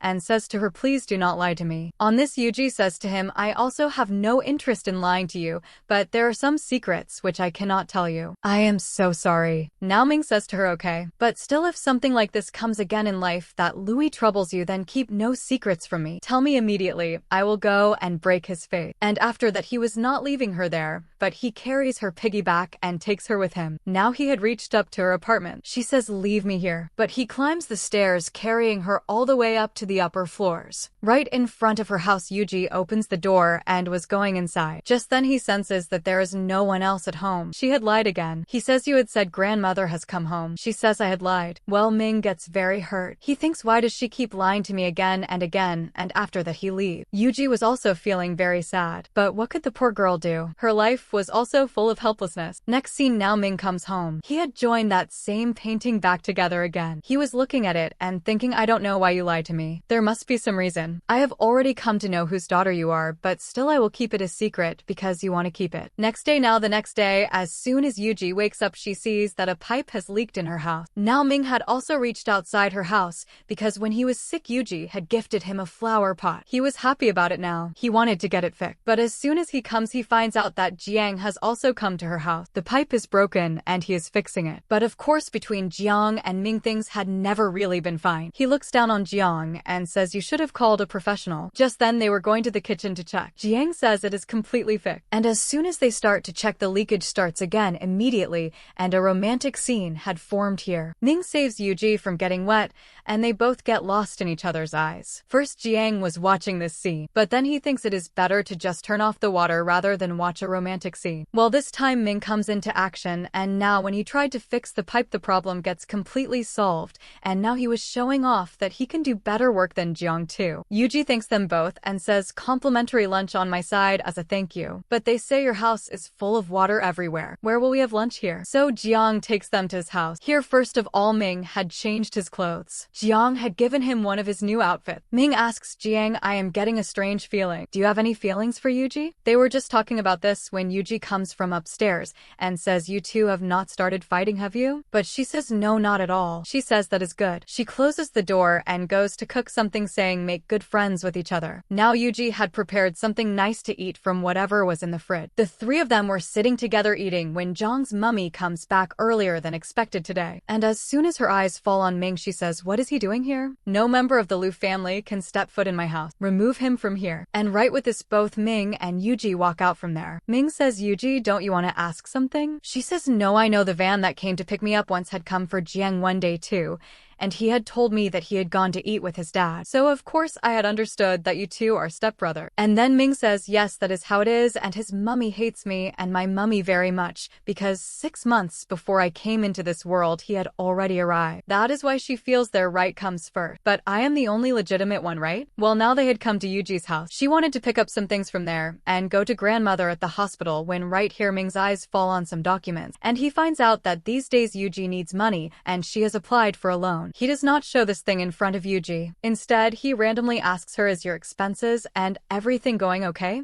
Grandmother, who is sick, she says yes, everything is fine. After that, now Ming was about to drop her at the hospital and leave, but grandmother spots him and calls him inside. She thinks what a handsome boy this is. And then as soon as they sat down and were talking, the doctors call Yuji inside and grandmother gets a chance to talk to Ming alone. She starts telling him, my daughter is very lonely. She is only 18 years old. At this age, people have their innocence. They start enjoying their youth, but she keeps getting stuck in troubles. I want you to be a good friend to her, so take care of her and make sure that she enjoys these memorable days well. I just want to see my granddaughter happy. Next scene, now just then the doctors come. They were telling grandmother, a kidney donor has been found for you and you should get the transplant done as soon as possible. But grandmother was worried about the expense, this much expense. I do not have that much money. So now this was exactly the moment when Ming had understood something. He later stops the doctor and starts asking him, they are so poor. How will they afford this money? So the doctor tells him, that girl who comes, she was saying that I am talking to my mother about this. She will definitely give the money. And after knowing the whole truth, Ming was sitting on his bike going from there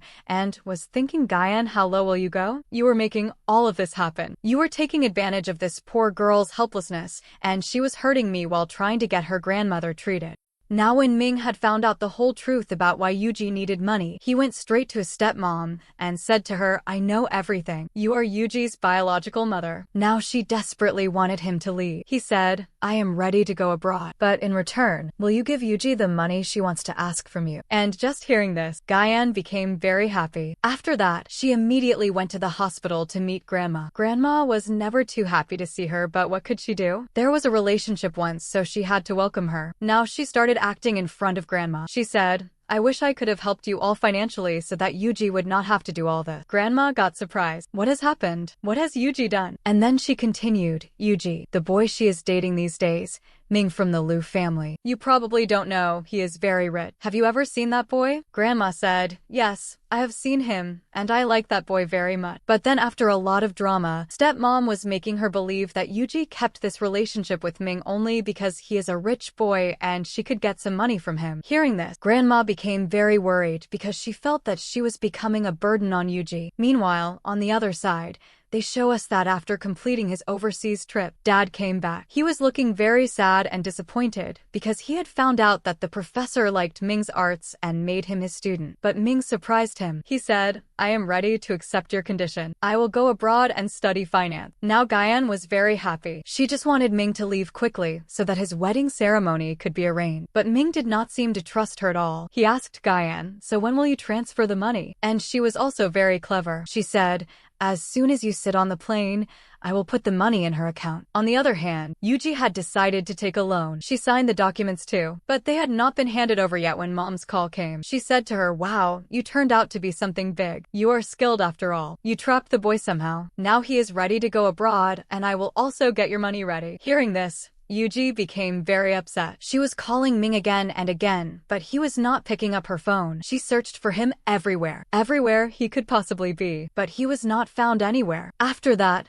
disappointed, she came to her grandma. Grandma was knitting a sweater or scarf for her. She said, it is summer right now. Keep all this for winter. But Grandma said, who knows about time? Maybe she did not trust her own life about how many days were left. But then she said to Yuji, that boy Ming is a good boy. What is going on between you two? But Yuji said, he is just my classmate. And that's all. But Grandma said, you cannot fool me. Well, I am happy that he is a good boy. Does he take good care of you? Can I trust him and leave you in his care? Hearing this, Yuji became sad and said, no, I will stay with you and don't even think that you are going somewhere soon. Not at all. Meanwhile, on the other side, Ming had decided to sell his bike. His friend kept saying, why are you doing this? But Uncle understood that he needs money which he does not want to ask from family. On the other side, when Yuji was going back from the hospital, she ran into the doctor. The doctor told her, he was a very nice guy. Maybe he wanted to help you. That tall boy who came with you last time, he was getting an estimate of the medical fees for your grandma. Hearing this, Yuji understood that in some way or another, Ming had found out about all her problems, and she also came to know that he was selling his bike and going abroad himself. She wanted to meet him, but it seemed she could not approach him. In the next scene, a message came in the school group. It was found out that one of their classmates was standing on the rooftop. She wanted to jump and Ming was the one who had gone up to convince her. But Ming had a phobia of heights. Seeing this, Yuji became very worried. She was near the school, so she immediately ran in that direction. After that, she somehow reached the rooftop too. She tried to convince that girl. Actually, that girl had become very disappointed with her life. Her mom always got angry at her and her boyfriend had also broken up with her. But Ming had reached there to save that girl because his own mom had also taken her life in the same way. And that trauma he had not been able to forget his entire life even today, and that is why he still feared height. He did not want another life to be lost like this. Now that girl told her problems and said to Yuji, what do you know? Your grades are so good. You look beautiful. Your life is going to be very bright ahead. You will never understand my pain. But here Yuji told her her whole story, that how her dad left this world, her mom abandoned her, and now grandma is also about to go. For their treatment, I have borrowed money from everywhere. I have hurt people who I liked and now I hate myself, but still I would not want to leave this world. This is my life which you envy because we only see the positive side of others, the brilliant side. There are many dark sides that others never show us. She had almost convinced her, but then her mom came downstairs and she got scared of her mom, that if she went back alive her mom would beat her a lot. She was telling both of them to step back. Here, Ming told her, when my mom jumped down in front of me like this, that scene comes in front of my eyes even today whenever I close my eye. Those who are dear to you, they do not want to keep your last image like this in their eyes. That is why life is much bigger ahead. You are young, come back now. But that girl had made up her mind it seemed. In the next scene, the fire brigade and police had also arrived. Just as she was about to jump, Ming grabbed her and pulled her up, and the rescue team caught her. But at that very moment Ming's hand was about to slip. But here, without thinking anything, Yuji jumped. She grabbed his hand. He kept saying, let me go, otherwise you will also fall with me. But Yuji did not seem to care about anything at all. They both fell down together, and the rescue team had safety measures set up below. That is why both of their lives were saved. Now they were both in the hospital and were so restless for each other that they would not complete their checkup and just kept trying to run away. Ming had fainted in all of this because of his fear of height. Now Yuji was searching for him, and Ming was going to find Yuji on an upper floor while the other was searching on a lower floor. It seemed like they would lose each other, but then finally they came face to face and both ran toward each other like they had been separated for years. And Ming, on meeting her right here, hugged her. Yuji said to him, "Now I do not want to hide anything from you. Let me tell the truth. Guyan is not my sponsor, nor my godmother. She is my biological mother." Ming said, "I am happy hearing this from your mouth. By the way, I already knew this." Now they both wanted to talk further, but then Auntie arrived incoming and she pulled Ming along with her saying, "Why were you taking this risk?" And Ming was getting sad that look. He had come there after fighting between life and death, and from the whole family, only she came to see him. Auntie was very chill. She said, "Oh, so is this the first time you found out today that no one cares about you as much as I do?" Auntie always joked with him and kept trying to chill him out. On the other side, they show us that the same girl, Shu, now came to Yuji. She thanked her. She said, "I have realized I was taking a wrong step and thanks, you both saved me." And along with that she was also saying that Yuji and Ming's pair looks like a perfect match. And now after this, Yuji and Ming both went together to take the swings. This was the same place where Mom used to bring Ming. Ming was missing Mom a lot. Today he started telling her that actually his mom was very beautiful. She was from a rich family and along with that she was also an artist. She was a perfect match for his dad, and also when these two met at a party, Mom fell in love at first sight with him. Both families were also compatible with each other, so they got married quickly. This wedding was considered the biggest wedding of the city at that time. Everything was going absolutely perfect. But then in the end what happened was that when Ming had also been born, many years after that, it was found out that Dad had been cheating on Mom for so many years. He had cheated, and he had a son too who was older than Ming in age. He had come into this world 6 months before Ming, and he was Jiang. Actually, his mom wanted everything to be perfect, but now in life she felt like she had come in second place. Maybe she had stolen someone from someone, but actually the betrayal was done by Dad, and then later, he was not even ready to accept his mistake. He started saying that all of this happened by mistake before you came, and that child had also come into this world. So what could he do? He did promise that he would never put him ahead of Ming. But his mom, because of all these things, had gone into depression, and she could not take good care of Ming, so he was sent to grandparents, and his grandparents took care of him. One time he went forcefully after fighting to meet his mom, but she was at such a peak point of depression that she was standing on the roof and left this world saying to him, "Ming, go and live your own life." Now after hearing this sad story of Ming, Yuji also became sad.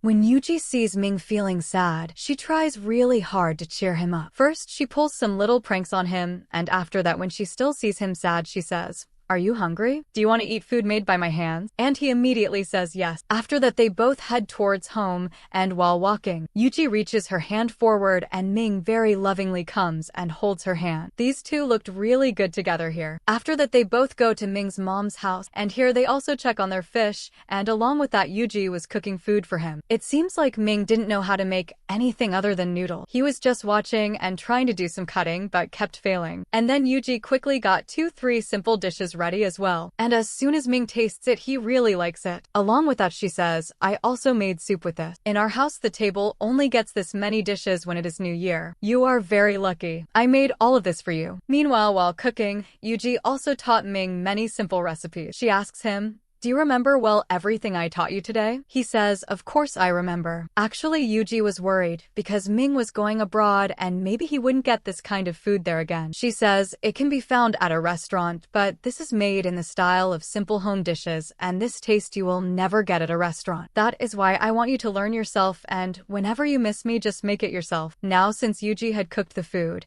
after that Ming does the dishes and doesn't let her touch them at all. Now Yuji finds a reason to ask him, "Why did you give up in the end? You didn't do it without any reason. This I know very well. Can you not stay here? Stay here and learn painting." But he says, "I did all of this because I had no other option left." He loved his motorcycle too, but right now he was not independent, so he could only do this much for Yuji. He says, "I just want you to live a happy life, and helping you makes me happy." But Yuji's point was that, "I also want the same for you, that you live a happy life. Do whatever you want to do." But he says, "Only if you are happy will I be able to stay happy." And that's it. It's so simple. Now he had given such an answer that Yuji could not say anything further. He also says, I will come give you a keys before I go. Take care of our fish very well. She makes the promise. But at the same time she was getting sad too. She says, you will leave after summer break. But in summer there are no festivals at all. All of this passed so boringly, didn't it? I want to give you all the festival wishes of the whole year right now itself. And with that they both start wishing each other one by one. Someone says, Happy New Year. Someone says, Happy Christmas. And while giving wishes like this they were coming closer to each other. And in the end Ming also says, Happy Valentine's Day to her. Now hearing this Yuji gets shy. And after that Ming says, I never gave you a proper tour of this house. Why don't we both go see it together? Last time he had gotten angry at her when she had gone into his mom's painting room. But this time he holds her hand himself and takes her there. This was the room that held a lot of his memories, and it was very close to his heart. Here he had brought only Yuji. There was a painting there that was unfinished. His mom had left this world before completing it,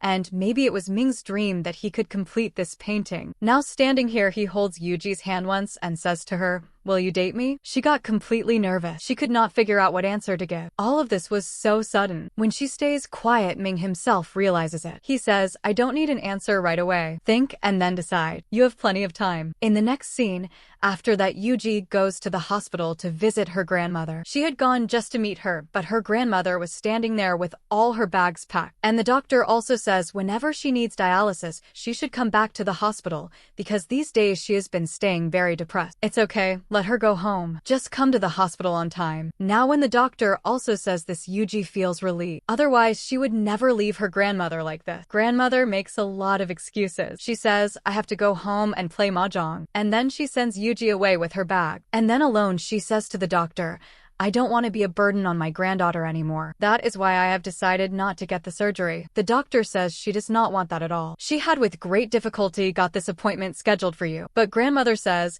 I am canceling it because I cannot put more burden than one has courage on this 18-year-old girl. On the other hand, Yuji was unaware of all these things. At night, a message comes from Ming. He says, I know I asked you something and you must still be thinking about it. And yes, do this. Come to school tomorrow. He also tells her the timing. He says, I will propose to you directly in a very nice way, not randomly like this. And as soon as she hears about his proposal, she gets very happy and she was also very shy. Of course, she is going to say yes to him tomorrow. Finally, happiness was coming into Yuji's life, but today, as soon as she sees her grandmother, she was forgetting many things. She didn't even know where she had kept the key. She wanted to go to some temple to pray today, and that temple was a bit far. Yuji says, I will come along. But grandmother says, you talk so much on the way that my head starts hurting, so just stay home. Now she takes one look at Yuji and says to her, I didn't even realize when you grew up. And along with that she also says, I had never thought that you would become so beautiful when you grew up. Now she gives her a proper hug. Yuji says to her, okay grandma, I will be home, so please come back. I will open the door, no worries about that. And just after that grandmother leaves. In the next scene on the other side we are shown Ming. From morning itself, he was busy with proposal preparations. First, he messages Fan. He asks him,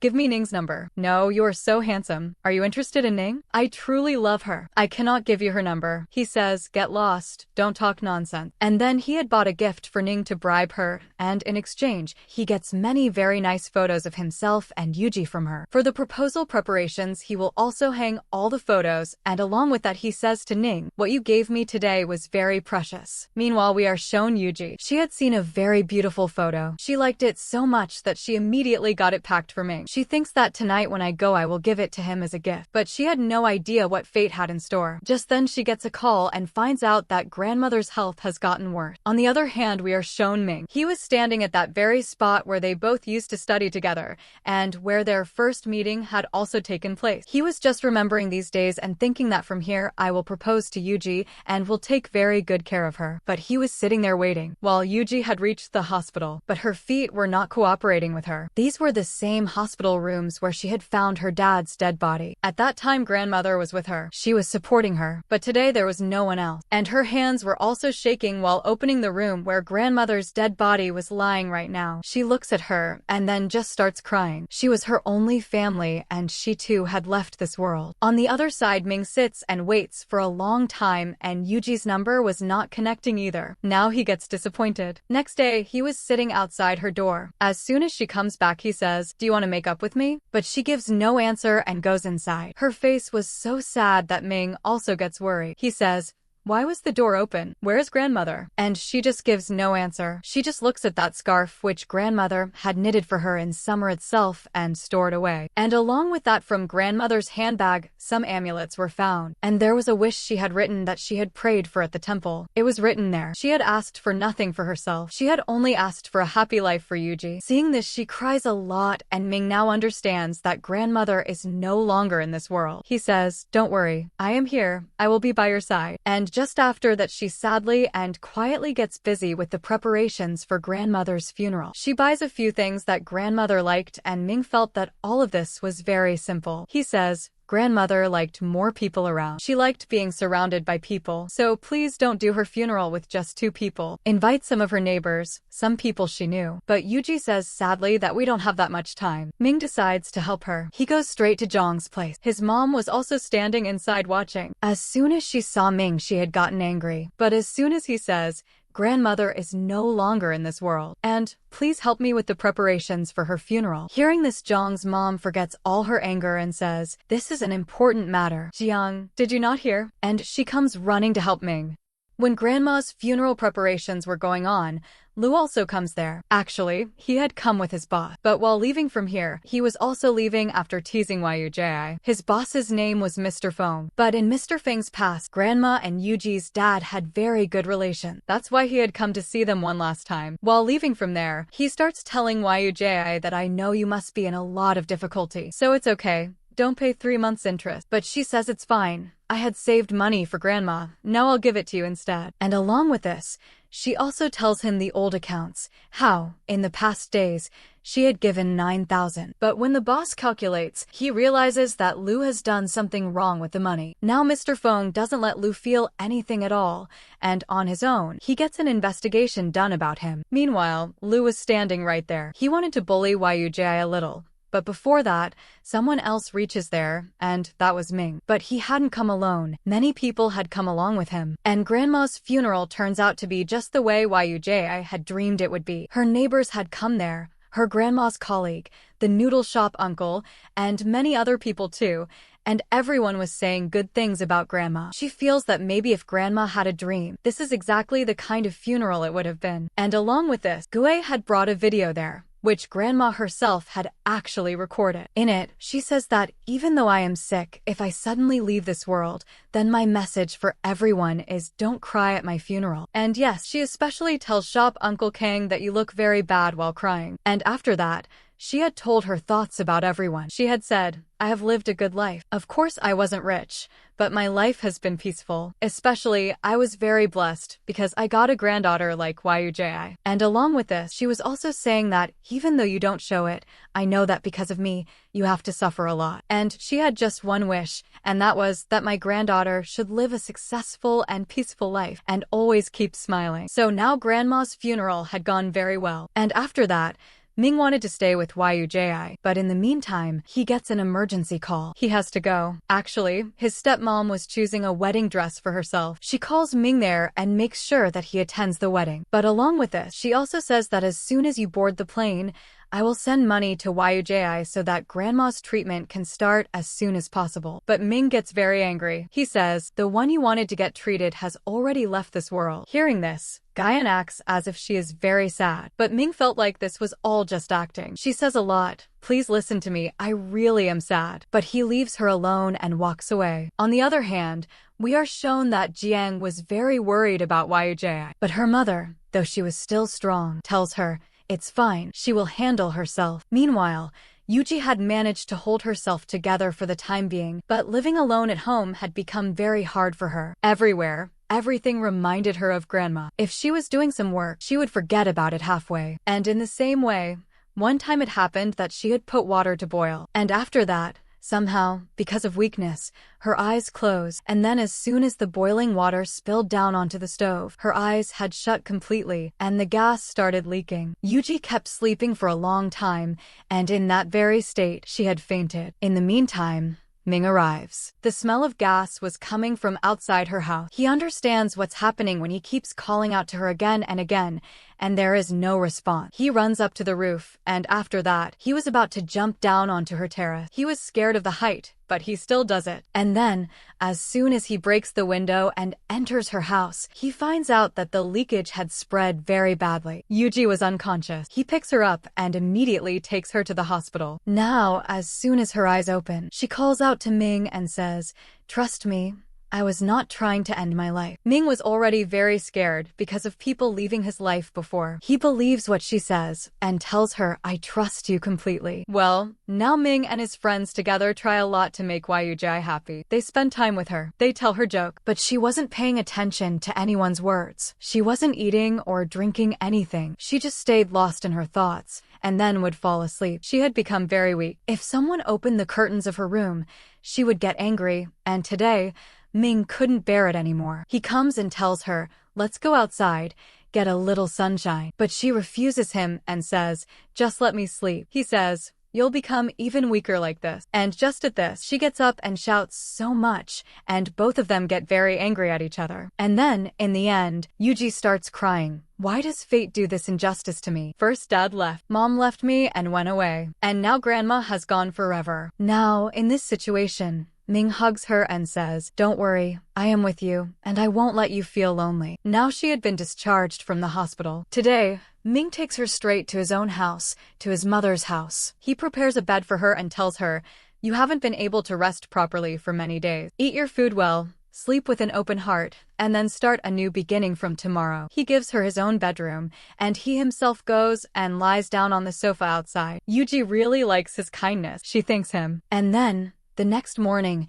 Ming tries very hard to cook food for her, but he couldn't manage to cook it. And along with this, the food he had ordered for delivery also got spoiled because of the rain. Now he tells her sorry, that today your breakfast will be a little late. I'm not as skilled as you. And then he says, "Where would you like to go today? I'll take you out into the fresh air." She says, "Why don't we go for a walk by the seaside today?" And along with this, she also tells him how lonely she has been feeling these days. Here, Ming also opens up his heart completely in front of her and tells her that when his mom had left this world, his condition was exactly like her. "That's why I can understand your pain, and I won't let you stay lonely for too long." After this, Yuji hugs him and cries a lot. Ming explains to her that even though grandma is not with her in this world to see, she will always remain with her in some other form, like an umbrella over her. Her prayers, her wishes, are with her. Well, after that, in such beautiful weather, the two of them go for a walk. There were many seagulls there. It was a really amazing view. Here, Yuji tells him all her childhood story. She says how,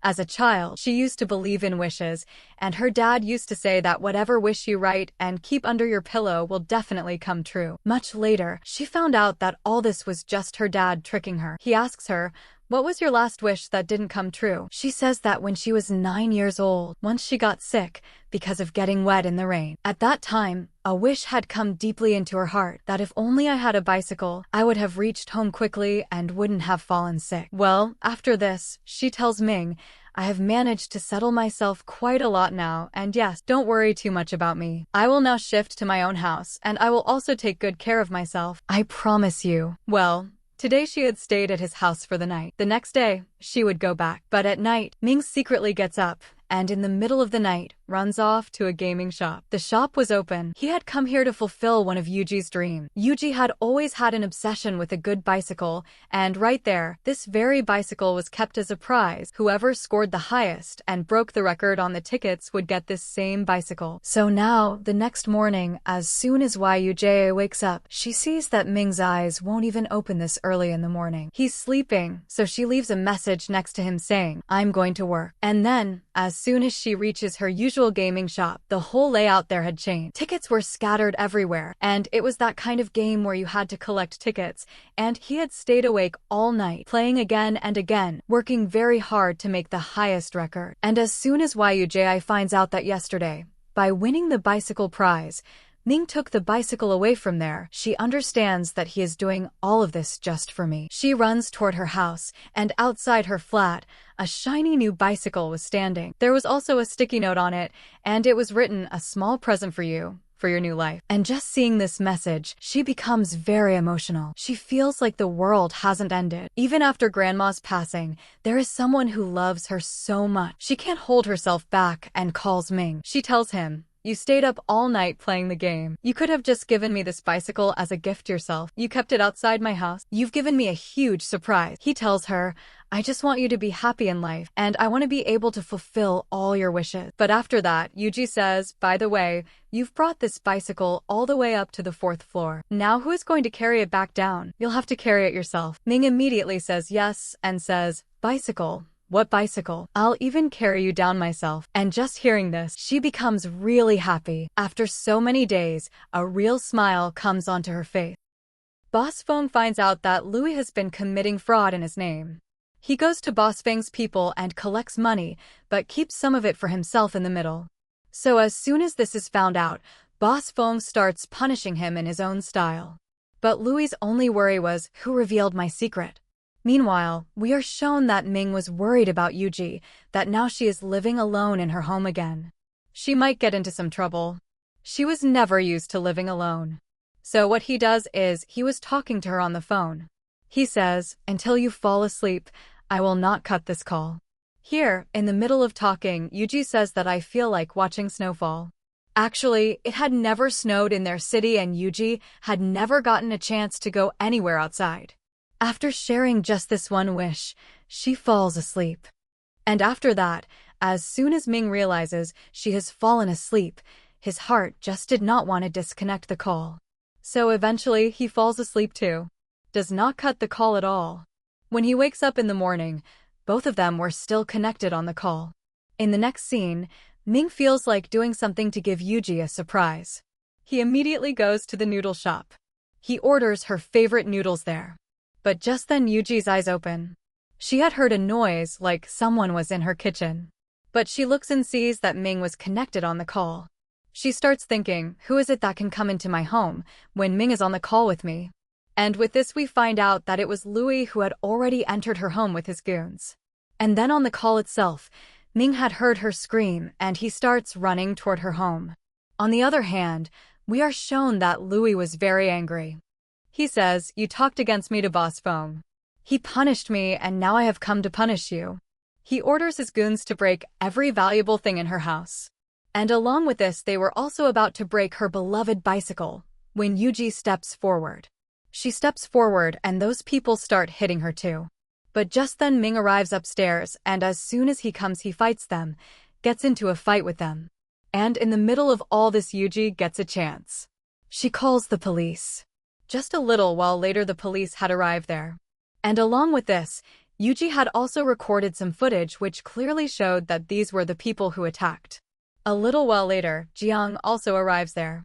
And as both of them go to the police station, he tells them you go handle the case, I will handle the house.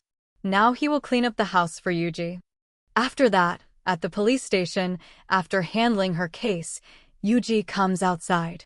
She tells Ming, never put yourself in danger again, because his face also had marks of the fight. And just then, Mr. Feng was also standing ahead.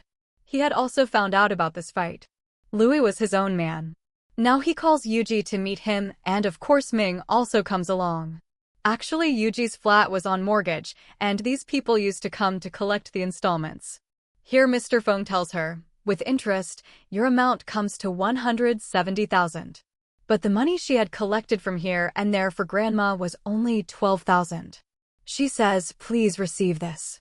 Mr. Feng says, business is business. This is my profession. I have already given you a concession in this. And here Ming steps forward and says, I had sold my bike and I did that only to help you. So he pays the remaining 50,000.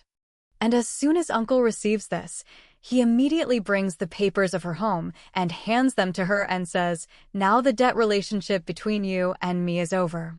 From now you are free, no one will bother you. Yuji becomes very happy. She tells Ming, I will return your money soon. Ming says, I am in no hurry. Make 50-year installments and return it slowly. Next day, Ming finds out that his grandfather's condition has gotten worse, and he has been admitted to the hospital. He was going to the hospital, so Yuji also goes along with him. But Ming keeps her standing outside. He says, listening to my family's talks will ruin your mood. Actually, Ming felt that at this time only troublemakers were left in his family. Here his dad and his aunt both arrive and were taking care of his dad. But grandfather knew that both of them are more interested in my company than my health, and they are serving me only because of who I will hand the company over to. And it was really something like that too. But Ming was feeling sad seeing all of this. Those people were fighting among themselves, but Ming pays no attention. He tells grandfather, I am worried about you. Just get well soon and come home. And this is why grandfather loved Ming so much. He was true at heart. Now the family was separately discussing some things inside, related to their business and company shares. And during this they sent Guyan outside. She and Mom were standing together.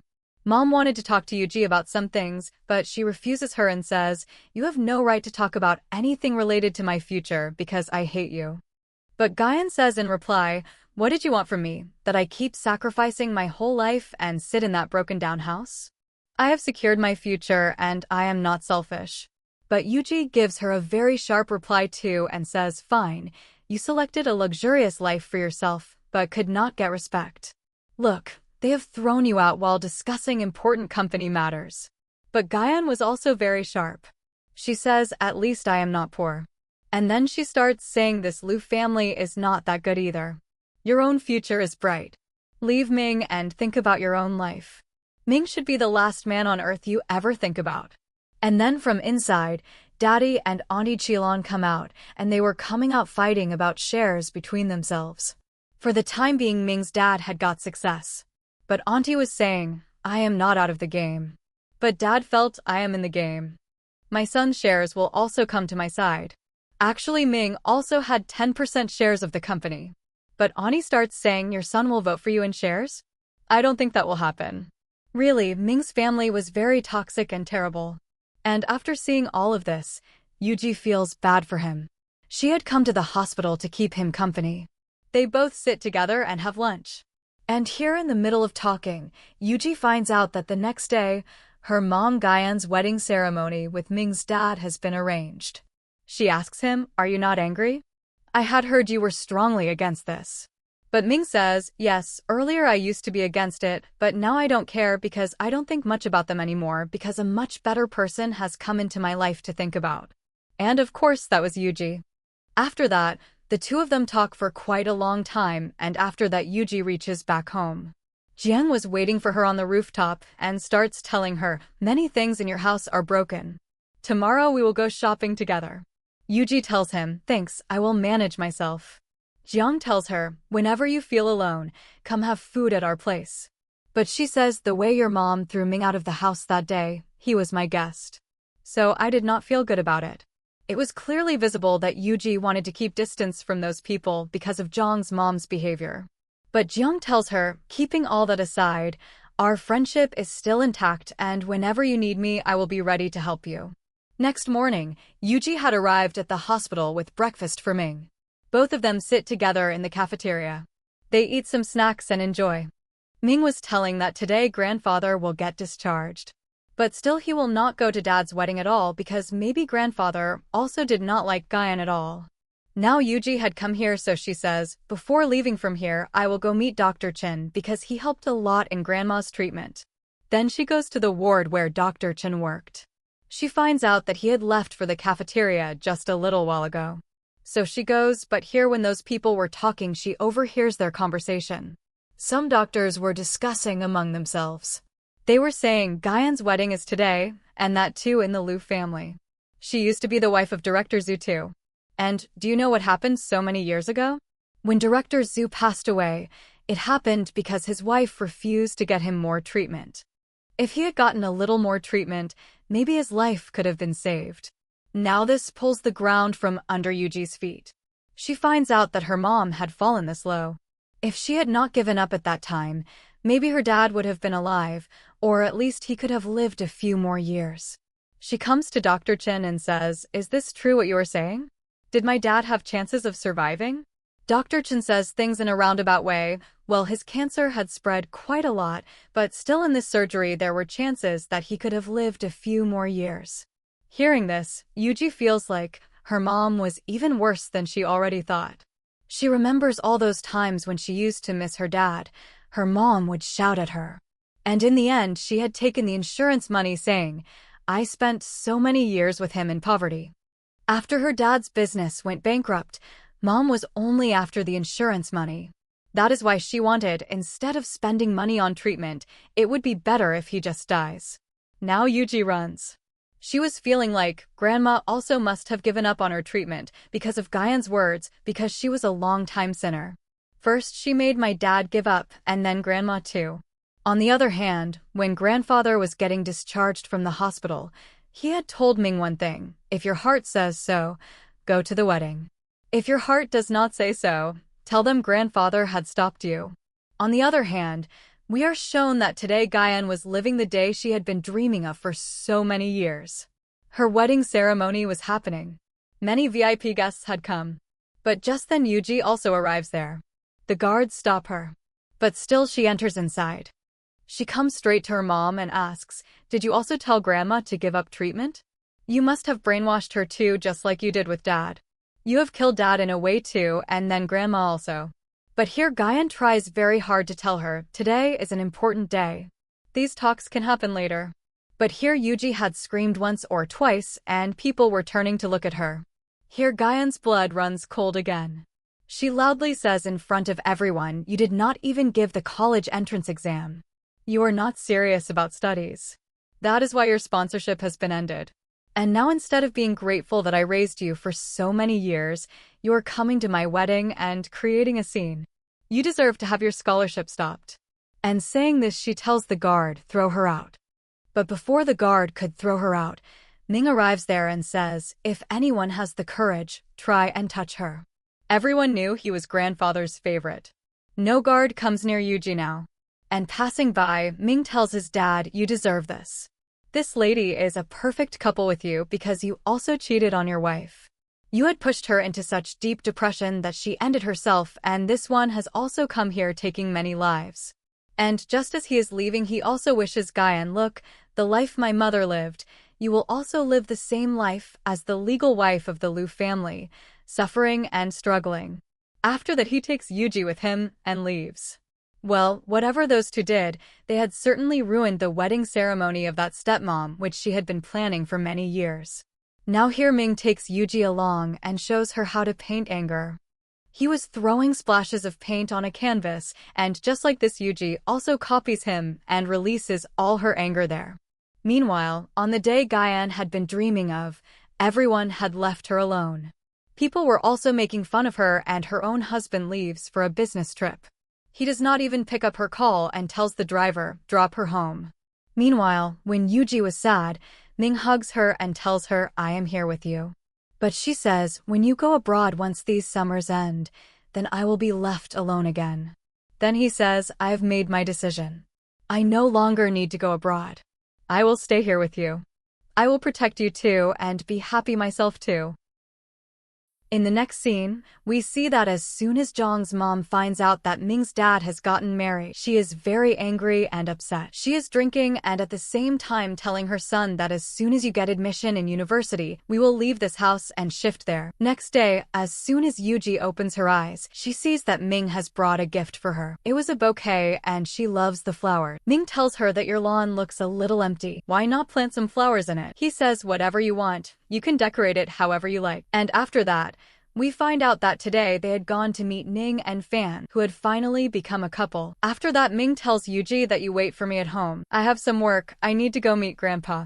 Meanwhile, before waiting at home, she goes to a nursery. She carefully chooses some beautiful plants from there and goes home to decorate the lawn. She was preparing this surprise for Ming and messages him to come back soon. He says, "I am on my way." But at the same time, we see that he had gone to Grandpa's house and was telling him that I have 10% shares and I do not want to give my vote to anyone, not to Auntie and not to Dad. Grandpa had said yes to him. But as soon as he comes outside, his dad starts with his trick. He begins telling him that Yuji created a scene at my wedding. Do you think I will forgive her? I will have her picked up and question her for every reason. I will trouble her. I will make her life very difficult. Yes, but on one condition I can dismiss all of this, and that is even if you do not vote for me for the share, just come with me. There was another man, their business partner who had a lot of shares, and he just wanted to show in front of him that I live in a happy family. Only then could that man's share vote go to Dad. He puts forward this condition, and along with that also says that not just this, but after this you will be a good child and go abroad. And all of this he wanted to achieve by blackmailing him in Yuji's name. Yuji was his weak point, his red line. He immediately sits in the car with Dad, but as soon as he reaches their house, Dad does something like this. First, he confiscates his phone and says that until the shareholders' meeting happens, you cannot step out of this house. Be a good child, otherwise I will go and meet Yuji. On the other hand, Yuji was worried that Ming's phone was not reachable. Not even any message reply was coming. Ming was trying his best on his side to escape from there, to contact Yuji, but nothing was working out. But through Fan, Yuji had found out at least this much, that this often happens in the Liu family. His dad takes away his phone to teach him a lesson. He locks him at home for a few days too. But Yuji says, I will not let this happen now. I will go to help him. Jiang also hears this and starts telling her that if you want to meet him, I can clear a path for you. Now Jiang was of course a child of the Liu family. He was their blood, so he had entry to go inside that house. He enters the house, but instead of locking it, he leaves it open, and just like this Yuji enters inside. She already knew the house, so she quickly runs and hides and reaches below Ming's window. She throws 1 or 2 stones inside. When he sees her, he is shocked. He signals her to go away from here. When she does not go, he sends her a message from above in a very cute way which said, sorry I could not keep my promise, but you go. But she replies, I will not just go like that. I will take you along and run away with you. Meanwhile, Jiang had gone inside and his dad was surprised that why did he suddenly come to meet, and he had made the excuse that I have come to return the fountain pen you gave me, and in a short while I am shifting to Beijing. We are leaving this house, and after that we do not want to keep any connection with the Liu family. His dad says you came all the way to my house just for this small thing? I cannot believe it. And after that he makes him sit with him. He gives him a drink too, and tells him that whatever happens I am your biological father. And at the same time he was giving him advice related to studies, that instead of choosing computer science, choose architecture. He always thought about his own benefit. He wanted him to choose architecture because he himself was in the real estate business. And at the same time he starts telling him that I trust you, that you will be smart. For a man, his career is the most important thing. Do not become like Ming, who is risking his career for a young age romance. In the next scene, these talks were still going on when suddenly the fire alarm goes off. Actually, this was Yuji's doing, and just then, as soon as the guards reach Ming, he starts telling them that I am safe. But think about your boss, and they immediately run to find Dad. He picks up his phone from here. Yuji finds him, and in the meantime, the emergency lights also turn on. Everyone was searching for Ming, and Yuji finally managed to escape from there. The people chase them for a little while, but then give up. Dad finds out that Yuji had come here and had done all of this. My son has been taken away by her. He first gets angry at Jiang that she came here using your excuse, and you have betrayed me. He first fights with him a lot,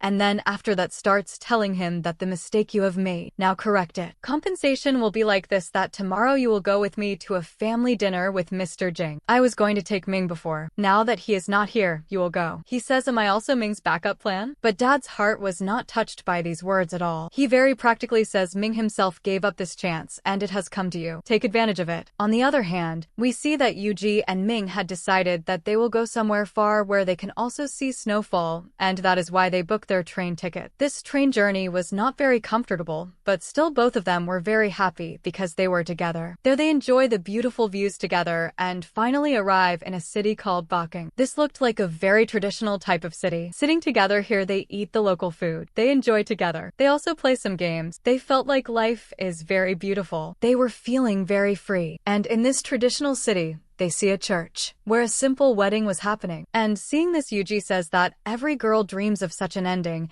but I feel that my life is still very beautiful. And along with this, she tells Ming, why don't we both start dating? And that was what he always wanted, and just like that, these two kiss, and now finally they had become girlfriend and boyfriend. After that, Yuji falls asleep in Ming's lap, and then along with this, she has a dream that, as if in that same church Yuji and Ming are standing, their wedding ceremony takes place. They complete all the ritual. And then after that, Ming gives her a book and says with a serious face that fairy tales are never true. These are all lies, and along with this, as soon as she opens the storybook, she feels as if all the happy characters have been replaced by the faces of monsters. And what is happily ever after in the stories? Her story is something like the story of her mom mom and dad. Her mom and dad always used to fight, and she feels as if romance only lasts for a few days. When the reality of life comes in front, life becomes a horror film. Well, thank God. All of this was just a dream. Meanwhile, in the main city, we see that dad had taken his son Jiang to meet his business partner. But Jiang looked a little upset. His clothes and shoes were also a little loose. But dad just had to get his work done. He was very happy after this meeting and says that you talk so intelligently about business. From now on you will come with me to such dinners. His business partner was very happy that this boy got admission in the biggest university of the country on his own strength. But Jiang was very upset, and the reason for his being upset we will find out in a little while. On the other hand, in the other city,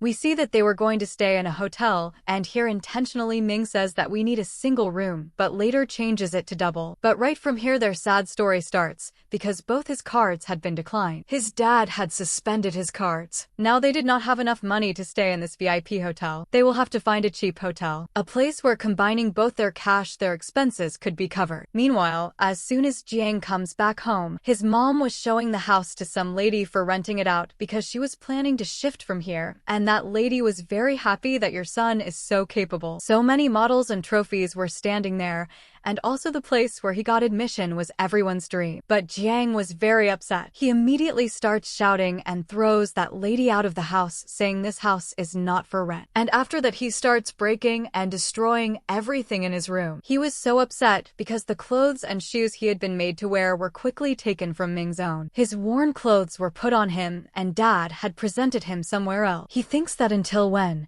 will I only live as just a shadow of Ming? On the other hand, Ming and Yuji had to travel more towards the north side. But if they went by train or bus, the ticket cost was too much. That is why he thinks why not go on a bike. And right here some bikes were standing in scrap. Ming does a little work here. He fixes those bikes and buys a bike at scrap price. Now both of them continue their further travel on the bike. This journey was very beautiful for them. They were both lost in each other's love, and together they take a lot of photos. They enjoy. But Yuji was planning very well what kind of place to stay they need and how to carry on work and their studies together. For this they finally find a place. This place was very simple, and here they have to clean it up themselves and set it up, and along with that there was a small restaurant and motel type place, and by helping the house owner with service they could also earn some money. Right here they also find a cute little dog of the house owner with whom they enjoy even more. Here most of the time they would make instant noodles to eat. Yuji starts saying that I want to retake the college entrance exam because that was grandma's dream, and I will fulfill her dream and get admission in a good place. And Ming says whatever dream you are setting for yourself, I will walk on those same footsteps. Whichever side you go, you will lead my life, and I want to spend every summer with you. Until today I have never made a promise to anyone, but I make this one to you. Now hearing this promise once, Yuji is surprised. Ming was scared she was going to say no, but she says why only summer? We will spend winter and fall all together. After that, both of them go to a bookstore. They were selecting some books related to their studies, and along with this both of them call their best friend. Fan was surprised that why does Ming need to study? He can easily get admission in any private university, but he says no. Now my dreams are connected with Yuji, and I will work hard properly. I will also protect her. I will stay with her, and yes, I never want to become her junior. That is why I have to clear the entrance exam this very year. After that, right from here both of them had also purchased a gift for each other. At night both of them were standing around a bonfire. They were asking each other who will show the gift first. But then finally both of them exchanged gifts with each other at the same time, and something so strange had happened in it. And do you know what it was? Ming had got her picture printed. And that picture was exactly from the very first scene when she had created such a big scene in the assembly. At that time Yuji was competing, and a photo of both of them together had been clicked. Well, what had Yuji bought for him? A photo frame. They start thinking that how can this be? We had absolutely no idea what the other had taken. Whatever was taken, it perfectly matched with each other. That is why they say that we are meant for each other. In the next scene, we are shown that Ani Chilon somehow searches for Ming and reaches the same area. Meanwhile, Yuji had gone out for some work. She secretly listens to their conversation. Auntie was telling him that you used to live such a luxurious life. Now look where you have ended up. Who influenced you this much? And of course, who else could have influenced him other than Yuji? Here he says that I personally have no problem at all. I can live in any situation. But still I worry about Yuji. I do not want to stay with her in these kinds of conditions anymore. So can you somehow get my bank cards reactivated which have been suspended? Well, and just then Yuji also arrives there. Auntie looks at both of them and says that Ming turned out to be tougher than I even thought. Just seeing this has given me satisfaction that Ming is doing fine. And then she leaves from there. Well, by now Ming was also learning cooking for Yuji. And then one day he makes some dishes for her. In the next scene, he had gone out to get something when Yuji receives a call from behind. And it was from Ming's dad. His dad started saying that I have investigated everything about Guyan and all his secrets are now known to me. You are Guyan's biological daughter. Do you know that when your dad opened the factory, who put low-grade material in his construction factory? Behind that too it was Guyan's hand. And just hearing this, Yuji starts getting memories of her childhood. Her dad had fallen into so much debt that the people he owed money to were taking away the household items. And dad used to often fight with Guyan that all this happened because of your wrong decisions. Well, Yuji gets very angry, but still she keeps herself calm because this time she was not going to risk anything when it came to Ming. She tells him that I will bring you evidence against Guyan. I have done a complete investigation on him. And my only condition is that you will send Ming back. But Yuji says that no deal is acceptable to me. After that, Ming comes back. Both of them eat together, but Yuji does not tell him anything. Ming was saying that if we have to prepare for our test here, then we will have to get some files from school for our admission. But just hearing this, Yuji gets scared and says even if it is just for a day or two, I do not want to go back to Pingjan. Ming tells her that our career is at stake. How will the admission happen? We will have to go. We will go for 2 days and come back quickly. But before leaving they had a very big wish, especially Yuji, that she wanted to see snowfall. Now here Ming takes her to a high point with him. There was a bridge made of glass there. Ming was scared of heights. He was getting scared, but still he was with Yuji. When Yuji sees him scared, she says, hold my hand and just close your eyes. And along with this, she keeps walking him along with her. She assures him that I am with you and yes, you are not scared of heights, but of falling. Finally, when they reach quite far ahead, there comes a point here where Ming opens his eyes and gets very scared. But here Yuji reassures him. She becomes his support and tells him to look at the view ahead. Just look forward, how beautiful the future is. And indeed the view there was very beautiful. And standing there Ming kisses her. And just as he kisses her, right then snowfall begins there. Yuji's biggest dream had come true. Now both of them become very happy. They promise each other that we will face every moment together. Good or bad, we will spend it all together. It was as if they had only one goal in life, that whatever has to be done, we have to do it together. And after this both of them stand at the train station and make a wish together. And Ming and Yuji, they both had only one wish, and it was that we wish we could always stay together. And then after that they travel all that way and come back to their city. They go to their school. They collect those files. The teachers there were giving them best wishes that you both retake the exam. And especially Yuji's admission will get into a very good university. But at the same time Ming also seemed very changed. The teacher tells him that even if it is in Yuji's company, I hope that you will now perform well. Well, by now Dad had left his informers everywhere. He gets information through the school that Ming had come here. He tells his men that do not let Ming leave from here. And along with this, Guyan had been sent on a foreign trip right after the wedding. She had gone for her honeymoon alone, and now it was time for her to come back. But Mr. Liu says that now I do not even want to see her face. Because of the drama that happened at the wedding, my head has been bowed in shame, and till today, I could not explain to my business partners. I just do not want to see Guyan anymore. I have already dumped her. Well, Ming was going to his mom's house. But the driver spots him and forcefully blackmails him in Yuji's name and makes him sit with him. On the other hand, both of them show us the condition of Liu. He had become completely disgraced in the whole area of thugs. No one wanted to keep him with them. Whoever he asked for work from would just hand him 100 or 200 and send him away. Guyan comes back. She wanted to meet Mr. Liu. But he refuses to meet her. Not just that, he tells his assistant to throw out her luggage too. She was very humiliated and thrown out from there. She had been dumped. Now when Ming meets his dad, he was sitting at the table with a share transfer agreement placed in front and tells him just transfer your share of shares in my name. After that I will also activate your cards. If you want to study fine arts, I will let you study that too. Dad was only concerned about his shares at any cost, and Ming had already figured this out. He starts saying that you treated my mom the same way too, didn't you? You only cared about business deals, money, shares, and power. Not about my mom's feelings. I can never forgive you. Dad threatens him again as he is leaving, but Ming leaves saying, do not force me to take this whole issue to Grandpa. Now as he steps outside, Guyan comes and starts telling him that do you know how much Yuji has fooled you? She was being used by me and she was making a fool out of you. Ming does not listen to a single word of hers and says whatever Yuji did, she did it out of compulsion. I have complete trust in her. And whatever has happened to you at this moment, this was bound to happen one day. I was fully sure of it. Well, now Ming arrives at Yuji's house and starts telling her that tonight itself we leave from here. But Yuji says that there are still many matters to handle and packing also has to be done. And along with this she had understood that he was scared because of his dad. She starts saying that your dad had contacted me too. But I did not accept his deal. I did not tell you because you would have gotten worried. And then Yuji says that I also want to leave from here as soon as possible. But the night ticket was not available.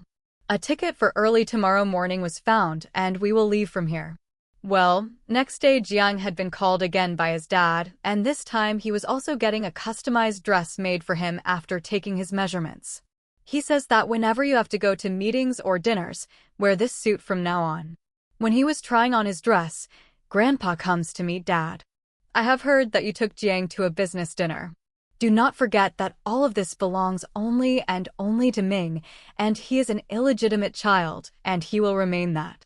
Just over this matter there is a big fight between Dad and Grandpa. He says that at least do not say such things about my son. He is my blood and yours too. But Grandpa only loved Ming. Jiang also hears all of this. Dad goes inside and tells him, well, you must have heard everything. Now this is the time that you should not look down upon yourself, but prove your strength. You are my blood and you can achieve all of this by fighting Ming. Just follow my advice and do whatever I say. Now Jiang was already very upset. After that, as he goes home, he finds out that Yuji had come today. He meets her again on the rooftop. He asks her that you and Ming are doing fine, right? She says yes, we are fine and we are going back tomorrow. This time he holds her hand and says, I never told you, but I have liked you from the very start. Why only Ming? Can you not have feelings for me? Can you not stay here with me? She was shocked seeing this side of him. She starts telling him, has something gone wrong with you?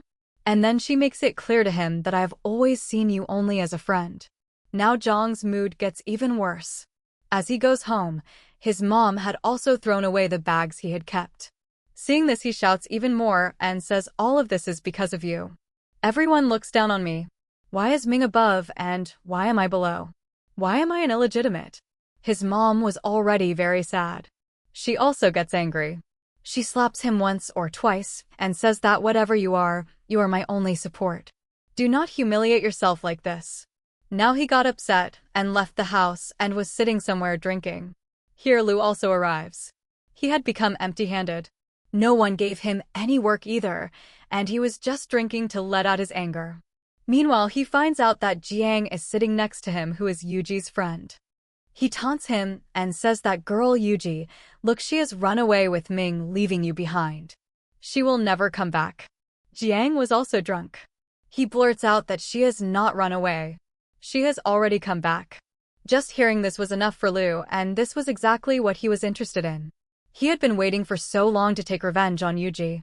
So now what he does is that next morning, when Yuji was ready with her luggage to leave from there, he takes a van and kidnaps her. She was in a deserted, ruined building, and here Lu was standing with his goons. He takes her phone and calls Ming. Lu tells him that your dear little liar is sitting with me. If you want to save her, then come alone. Yuji was not even opening her mouth. He slaps her 2 or 3 times, and the poor girl's voice comes out. And hearing her voice so full of pain, Ming is torn apart. She screams a lot that Ming do not come here. But where was he going to stop? He reaches there. Now what Lu does is that he grabs Yuji, and by putting her life at stake, he was blackmailing Ming. Ming's hands and feet were tied. He was forced to say that do whatever you want but do not touch Yuji. Now Lu takes a lot of advantage and blackmails him on this very condition. He says kneel down in front of me. He kneels down. He even takes his photo. He makes a lot of fun of him.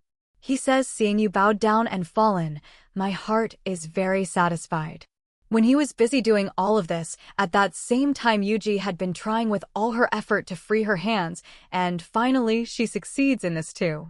Now she finds a brick lying nearby, and with this she attacks Lu. Along with this, as soon as Ming also sees Yuji safe, he also fights. And right in the middle of this fight, Lu was about to attack Yuji once when Ming comes in the way, and he himself got injured. The attack happened near his heart. He bleeds very heavily. Lu gets scared seeing all of this, and he just runs away from there. But all this time, even after being injured himself, Ming was protecting Yuji and telling her, do not be scared, nothing will happen. And just after that the scene shifts. Ming was admitted in the hospital. His condition seemed quite critical. The whole family also reaches there, and especially Ming's dad takes out all his anger on Yuji and tells her, this is the day you wanted to see, right? This is the condition you wanted to bring my son to. Already Yuji was so scared and so sad, and on top of that she also has to bear the taunts. She was very sensitive. She could not bear all of this. Just then Grandpa calls her to him. Grandpa says that I am not asking you for any deal. I want to make only one request to you. Your world and our world are different. Every time Ming stays with you, he will keep falling into troubles like this.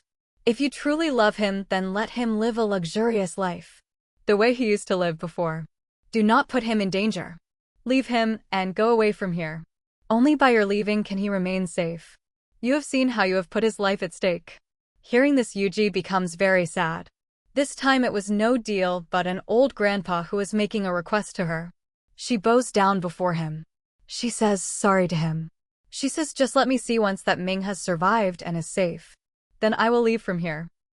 Ming's surgery was successful, and they had shifted him to the ward too. Soon he would also gain consciousness. Yuji feels a little relieved, and then she goes home and brings his favorite chicken soup, getting it ready. When Grandpa and Auntie leave, only the caretaker Auntie was left there. Through this caretaker, Yuji indirectly used to take a lot of care of Ming. She used to deliver his food on time, his drips, his medicines, the timing of everything. She remembered all of it very well. And then finally that time comes when Ani tells her that I am going outside for a little while. You look after Ming. And now that was the chance when she got time to look after Ming. She goes and sits beside him and talks to him about what's in her heart. She was feeling guilty, repeatedly apologizing that because of me you got stuck in trouble. Grandpa was completely right. And then, sitting with him, talking to him, crying and crying, she falls asleep. Next morning, when her eyes open, actually it was Ming's hands that were moving through her hair very lovingly. He had come into consciousness and was very happy that Yuji is with him. Yuji wanted to call the doctor,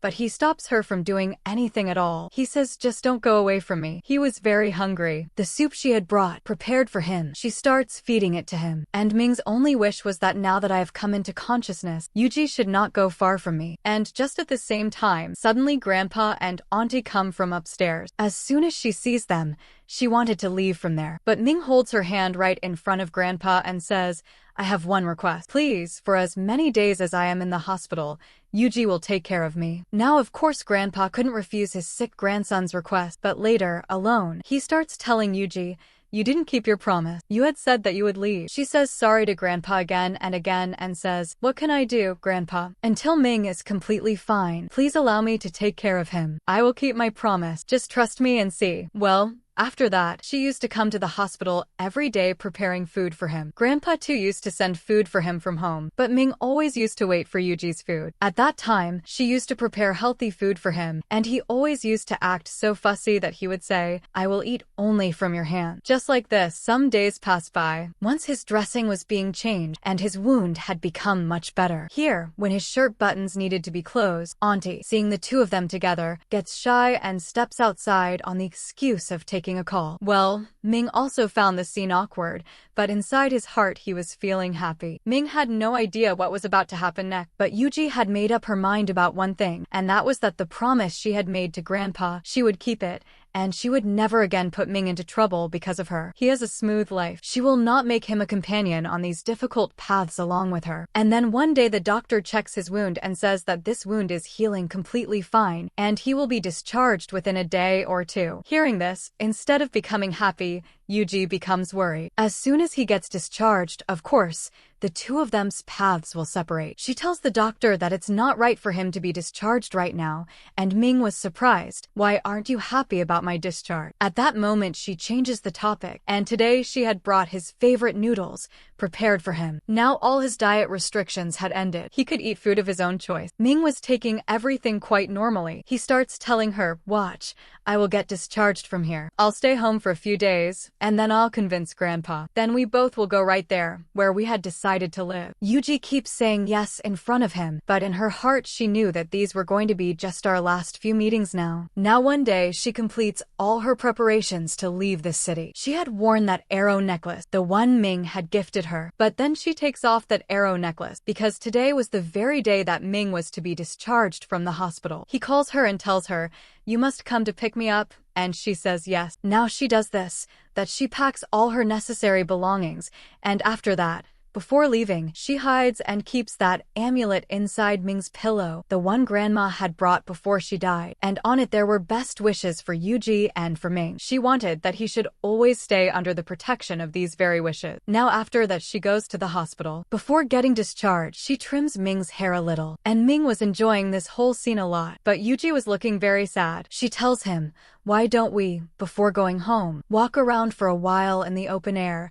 And she brings him downstairs with her. Here, outside the hospital, there was a very beautiful view, and nature was looking so beautiful that the mood of both of them had also refreshed. Yuji says, "Why don't we play hide and seek here?" While saying this, her tears were coming. To hide them, she hugs him from the backside. Ming tells her, "You're talking like a child." Along with this, Yuji tells him, "My only wish will always be that you live a good and wonderful life. Always stay protected and successful." Ming feels like, "I've gotten a new life. I have healed after being wounded." That's why she's saying such emotional things. And then after that, she goes to hide. She had already decided the place beforehand. Ming starts counting, and then after that, Yuji calls out to him, "Don't come looking for me, because I am leaving you. From the very beginning until now, I kept a relationship with you only because I had a motive with you. I never loved you at all. I was only with you to get money out of Guyan. And after that, that whole journey we took to see the snowfall, that too was just me being selfish. Otherwise, I never had feelings for you. And now the two of us are breaking up." Saying this, she leaves from there. Ming shouts a lot. He says, "Come in front of me and talk." But just like that,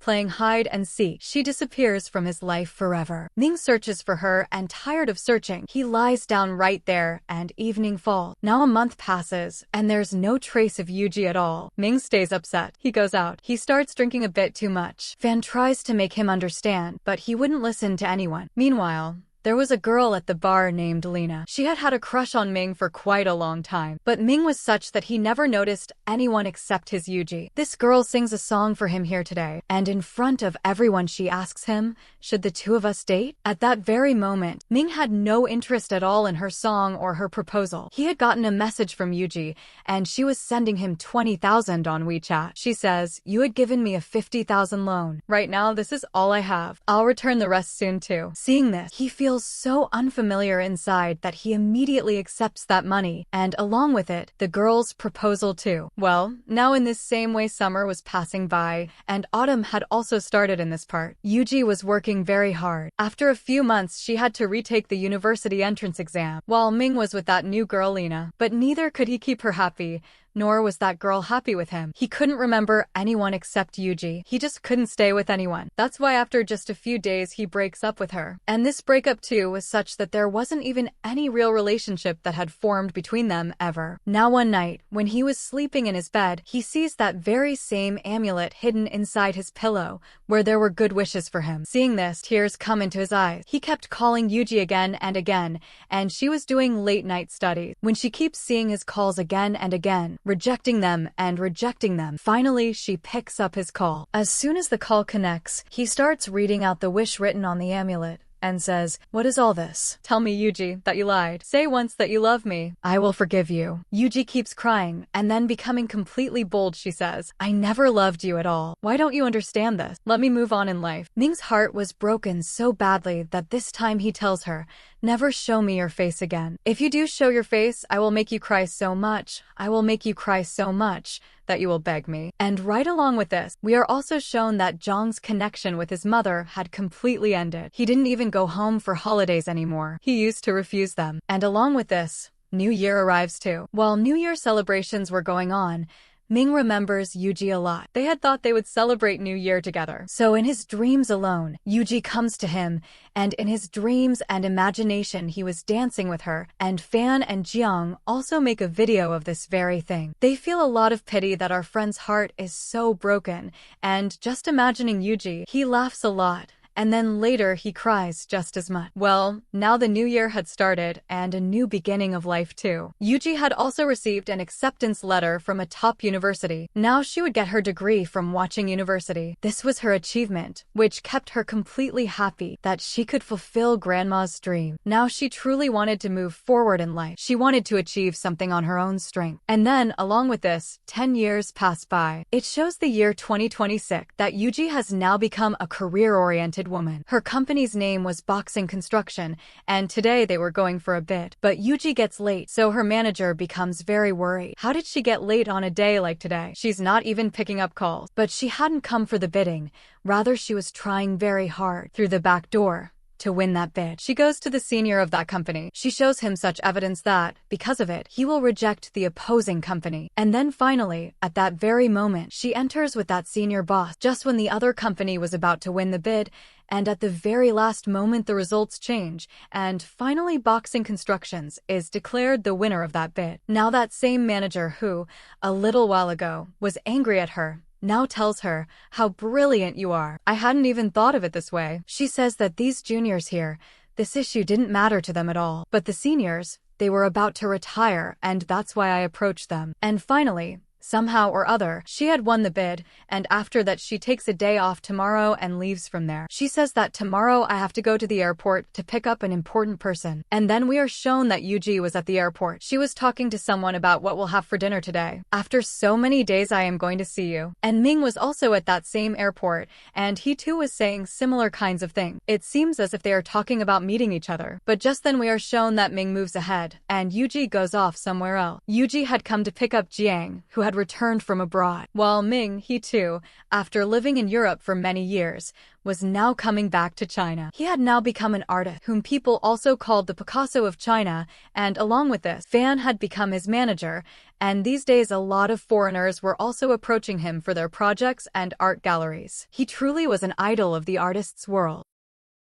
Jiang takes Yuji with him to a very nice place for dinner. These days, he had become very successful in his career. He had spent a long time abroad, and now he had received an offer letter from a very big company here. So he had decided to settle in his hometown itself. He says that when I was young in high school, I had a dream that when I become successful, I will take you to a place like this for dinner. Look, that dream has come true. After that, when these two used to be in school, Jiang always used to come first and Yuji second, and now things were still the same. Yuji always considered Jiang her ideal in her career, and the two of them decide together that next day they will also go to visit their high school because their class teacher had passed away. Meanwhile, on the other hand, Ming had shifted into his house, and he had also brought a lot of exhibition stuff with him. In the next scene, he goes inside, and after so many years, when he looks at his fish tank, it was empty. He wanted to fight with Fan over this. But Fan says, "I did not give you this sad news, but you know what? Fish live much less than humans." And just by seeing that empty aquarium and coming back to this city, Ming started remembering Yuji all over again. Next day, he had also gone out on a drive to do some preparation for the exhibition. But meanwhile, they show us that on the way he sees his high school and he feels like going inside and taking a look. And at that very same time, Jiang and Yuji had also arrived inside. First, they look at their classroom. Just by seeing it,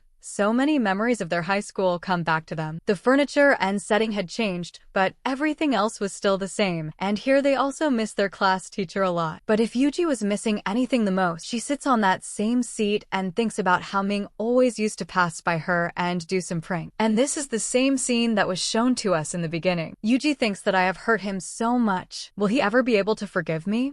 In the next scene, at this very same time, they show us that Ming was also walking around in that same school. But Yuji had no idea. The two of them go and visit different places, and wherever they reached, they could only think of each other. At one point, they were both standing on opposite sides of a wall. Standing on top, Ming remembers Yuji and makes a wish in her same style, and those leaves fall on Yuji too. But she had no idea that Ming was so close to her. After that, the two of them go and also visit that point where the old desks were kept, and their first meeting had also happened right here. They both used to study together here too. But when Yuji arrives, she is surprised to see that someone is coming from behind the desk. For a moment, her heart skips a beat. She feels it might be Ming, but it was Jiang who came out. He says, "Was there a place like this here too? I never even discovered it." Actually, this was a secret point of Yuji and Ming. On the other hand, the scene shifts and they show us that auntie and dad were exactly the same as before. These days, they always had some competition going on between them about the company. Neither of them had won nor lost. The tug of war over their power was going on as always,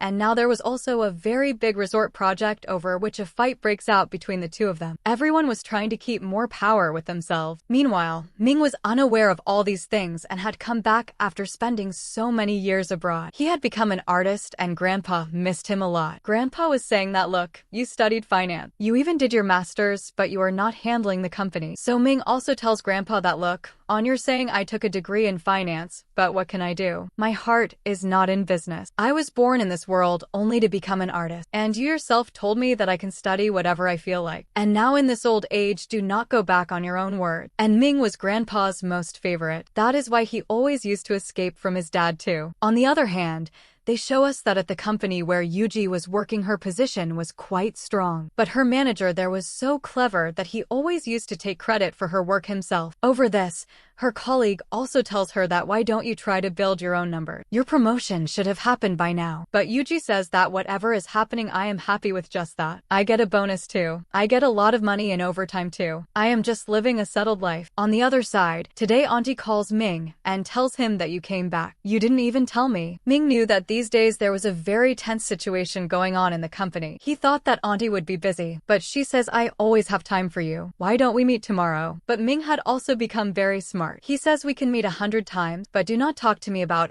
anything related to company shares and business." Auntie also starts telling him that you are not the same as you were 10 years ago. You have become very clever. And just then, at night time, Fan comes to Ming's house, and he also brings his stuff with him. Ming wanted to grab him and throw him out that you have come to trouble me. You will make me work more. But he says, "I have not come as a manager, but as a friend, because my wife has thrown me out of the house." Actually, Ning and Fan had gotten married, and after marriage, the situation had not been good. Their understanding between each other had also decreased, and Ning used to demand a lot of time from Fan. But he could not understand things the way she wanted, and over this very reason both of them were sitting with their own friends and crying. Ning felt that Fan had become very practical. He does not take care of me properly now. And over this very reason, by collecting small misunderstandings, they had made a mountain out of it. The two of them had taken a new house together, and they were not getting time to decorate it. And in the end, in anger, Ning had decided to sell that house. And along with this, she was liquidating all her assets, and the two of them were getting a divorce. But Fan was not accepting it at all. He was shocked. He could not understand what such a big thing had happened that she had become so upset with him. Now he was drinking. So in the meantime,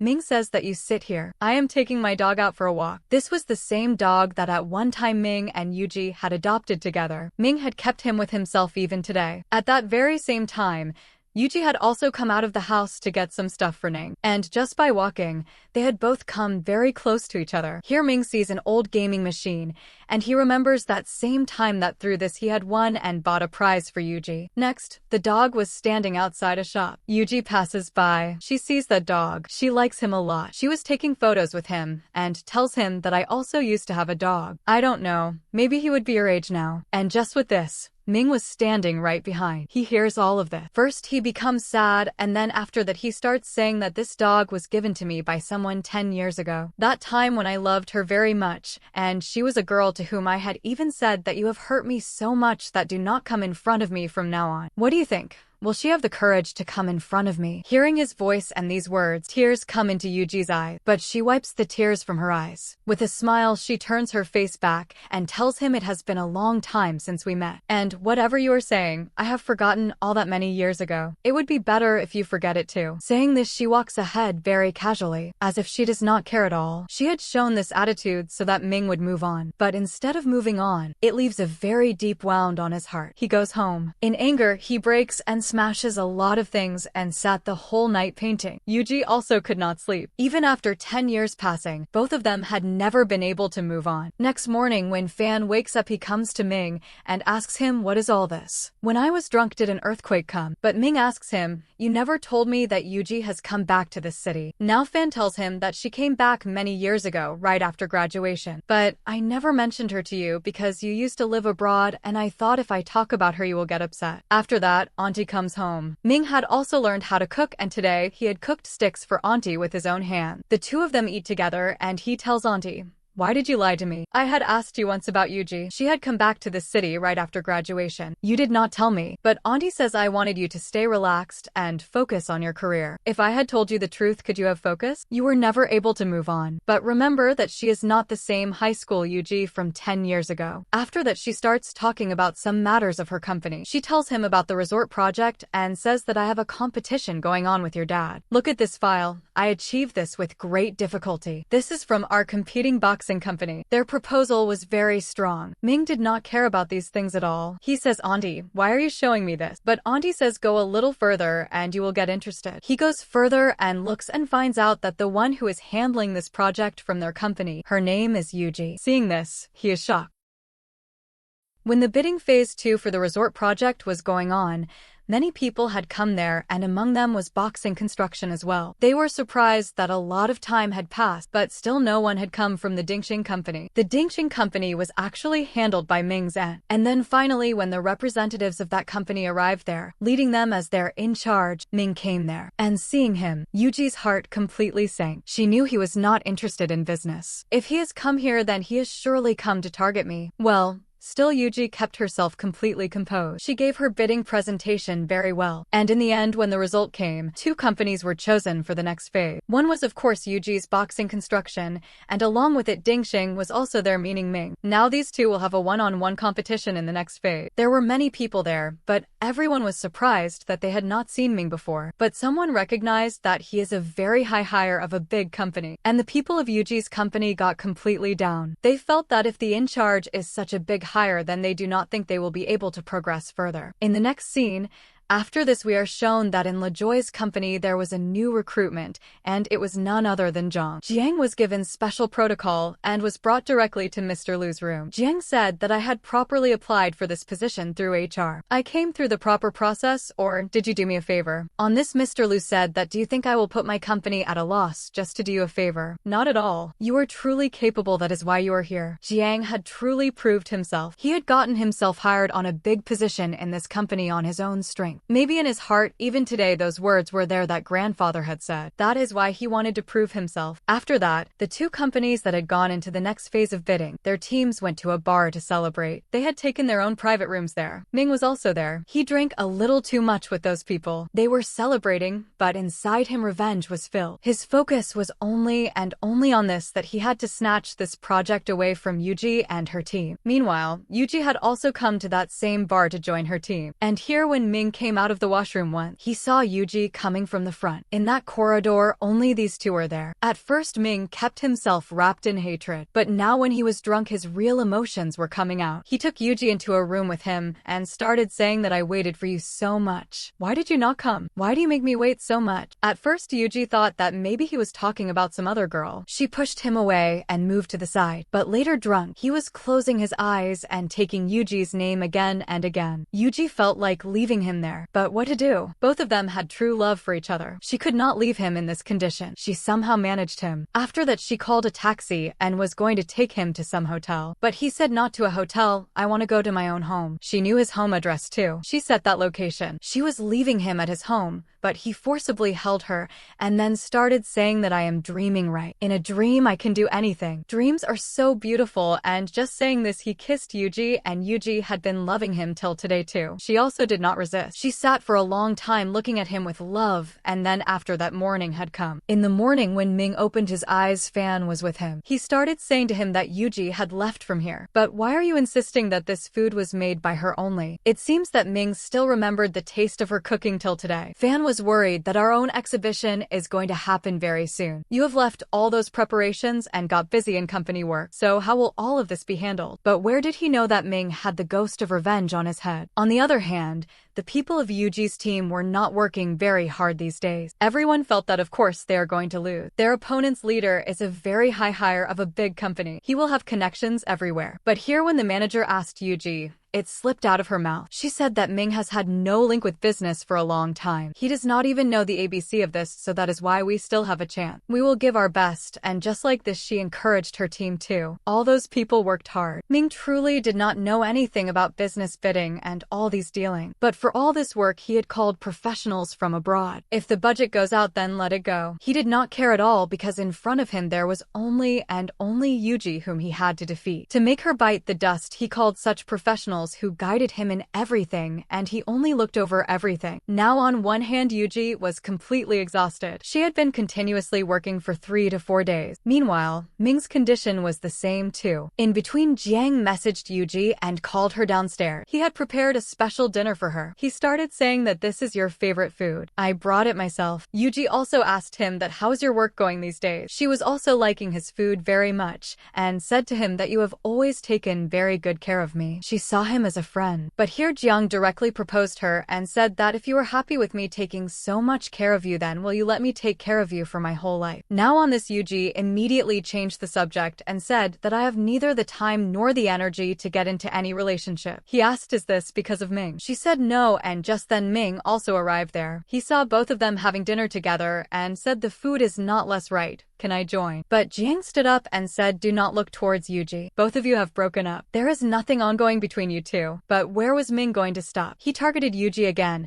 and said, I had told her too that do not show your face in front of me again. Now that she has shown it, I will make her cry and also make her bite the dust. These words hurt Yuji's heart because of course Ming was hurt by these things, but she still said to him the childishness has not gone from you, and just hearing this, Ming left from there and Yuji had also left. Ming got angry. He woke up all the staff late at night and checked all the processes of the bidding all over again. And then next day when the bidding presentation happened, this time Yuji had truly been made to bite the dust. All her hard work had gone down the drain. Very easily Ming won this bid and left from there. Well, now she was upset, so she took a vacation for a few days. Ning was also upset. Both of them got together and went somewhere to enjoy their holiday. Seeing this area, Yuji started getting memories of her childhood. This was the same area where the resort project was going to happen, and right here at one place her dad's factory used to be. And then along with this, we are shown a flashback. 10 years ago, when Guyan had been thrown out from everywhere, she came to her daughter's home once. Coming there, she started saying that at my wedding you made a big scene. But let me tell you the truth, your dad was not killed by me, but by someone else. And today, hear the reality. And then we are shown that when the factory was going into crisis, at that same time a deal came to them. Someone wanted to buy the land of their factory, and it was Mr. Liu's secretary himself. He had come there with a deal. But Mr. Zhao, who was Yuji's dad,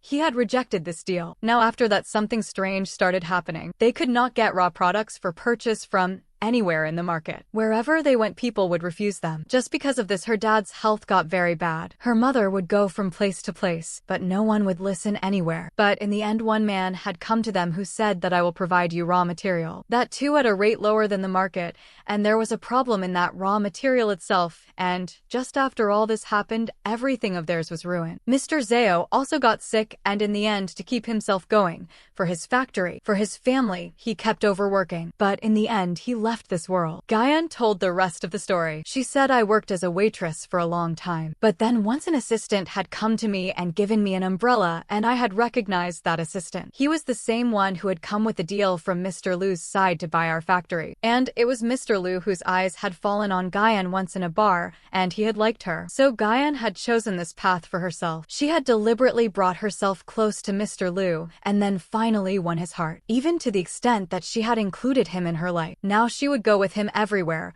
would also meet his friends in business meetings, and she finally found out that the one who had sold her raw material worked for Mr. Liu, and they had made such a big trap. They had deliberately first bankrupted their factory to buy the land of their factory, and in the end, indirectly, it was as if he was Mr. Zeos' murderer too. Hearing this, Yuji's blood started boiling, and she had told her mother that from now on, do not ever come here again. And then her mother left, saying that maybe this will be our last meeting. But that same day, she had decided that she will have nothing to do with the Liu family. Mother had also said while leaving that he is the big Liu and Ming is the little Liu. Both will turn out to be the same. Yuji had started hating Mr. Liu a lot. The way he had brought her dad to the streets, she too had decided that she will destroy Mr. Liu. And just like this one day, she wanted the aunt who was Mr. Liu's rival with such a file that could interest them, and in return she had put this condition that I want to join the resort project. Now the love of these two had also turned into family enmity.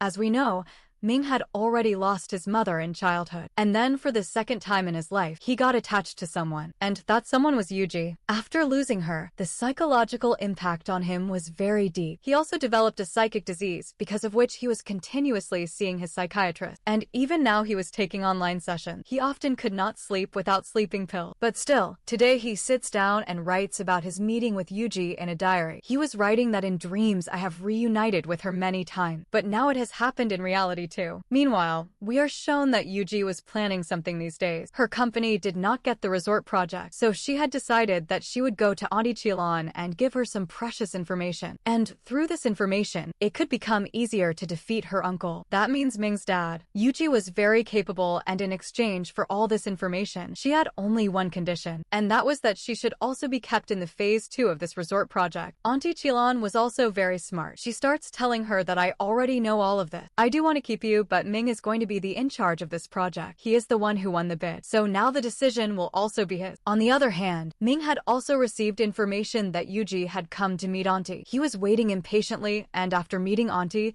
he asks her, what does she want? Was she talking about me? But then he gets disappointed when he finds out that she only wants to be a part of this project. Auntie says, if you say yes, then we will take her. If you say no, then we will not. Well, now Ming wanted to take revenge from her even more. He decides that she will be kept. On the other hand, we are shown Ning. She was an interviewer by profession, and these days she was waiting for a charismatic personality to give an interview so that they could compete with their rival. And right here she gets a call from a fan. She cuts it from her phone, so he was calling on the company number. She talks to him by shouting, but then it turns out that it is important work. And after that we also come to know that actually Ming's artist name is L. And the person with the name L had never given an interview to anyone till today. And he wanted to give this interview to Ning. But he had one condition, and that condition was that Yuji would be present there at the time of the interview. Ning says that I do want to take the interview, but if you do not agree, then I will reject it. If you do not want to come, then tell me. But she really wanted to take Ming's interview. Next day, first Ming has a photo shoot. Everyone was looking at him and saying how handsome he is, and these days he is also the most eligible bachelor of this area. Now Yuji arrives there and the interview also starts. In this interview, Ning asks some questions about Ming's painting. In his painting, snowfall was often shown, but with very sad colors. She asks him about this, so he says that first I did not like winters, because in winters someone dear had left me, which was his mom. But after that I started liking winters,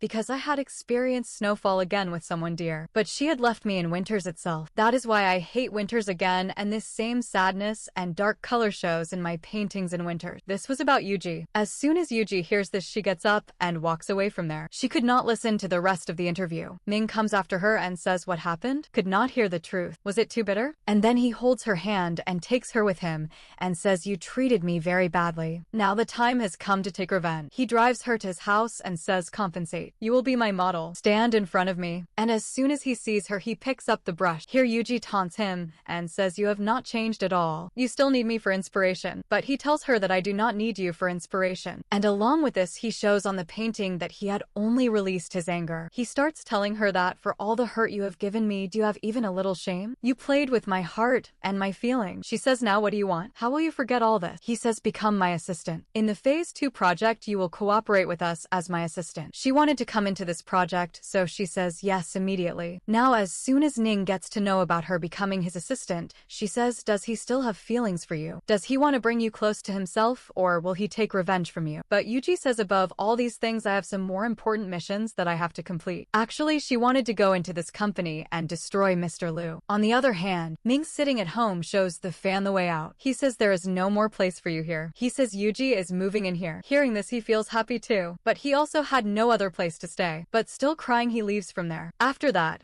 Yuji gets a message from Ming that prepare fully tomorrow. You will be my assistant for 24 hours. You are shifting into my house itself. She asks him for a few days and says, am I really going to become your special assistant? He says, no, move into my house as my girlfriend. Maybe he was just taunting. Now after this, we are shown Grandpa. He kept receiving different reports of the company. It also comes to know that my son and daughter keep fighting with each other over power. He gets happy and says, no problem. If they compete with each other, then the company will become even better. And just then he receives news that in the new building project, Ming has played a very important role. He has already joined the company and is also working well. Grandpa is very happy to hear this. In the next scene, we are shown a scene from the company. Today a voting was going to happen. The Phase 1 project was done by Mr. Liu, but who will handle the Phase 2 project? Regarding this, it will be decided through voting between Auntie Qilon and Mr. Liu that who will handle this project. Mr. Liu is saying that we did Phase 1. I have more experience, so I should get this project. But Auntie Qilon says that yes, we did get benefit from that project, but there were so many mistakes that even more profit could have been made. And anyway, that is a 20-year-old thing. Now things have become innovative and you have remained old-fashioned. Well, there is quite a lot of fighting between them in talks, and in the end, just as the voting was about to start, an important shareholder, that is Ming, also reaches there, and before voting, he gives everyone this message in a subtle way that his thoughts are exactly like Auntie Chilin's. He keeps an innovative style, and then just the effect of Ming giving this statement was that all the shareholders make up their mind. Mr. Liu has to lose here, and Auntie Qilon wins. Now in private, she thanks Ming and says that without your support, I was not going to get all of that. Your vote was very important. After that, Mr. Liu calls Ming to his room to release his anger and starts telling him that I had thought that in 10 years you would have matured at least a little. You are going against me. First, you did not come to the company. Now that you have come, you are speaking against me. Do you think I am a fool? When will you come out of that girl's charm? I also know that she is also involved in this project. And in reply, Ming also says a lot to him and says that you have also not changed at all in all these years. I did not oppose you, but gave those thoughts which are truly beneficial for the company. Dad tries to explain to him, says, try to understand. Look, if you and I work together, then this company is going to be yours in the future. You are my son. But Ming starts saying, now you remembered that I am your son. You never remembered while giving love or giving time. And then saying this, he was leaving from there. He throws a glass on the floor and breaks it. As soon as the door opens, Jiang was standing ahead. He comes to know that father and son have fought and Mr. Liu's mood is very bad. He comes and says, it seems you will not be in the mood for discussion. But Mr. Liu was really in the mood for discussion.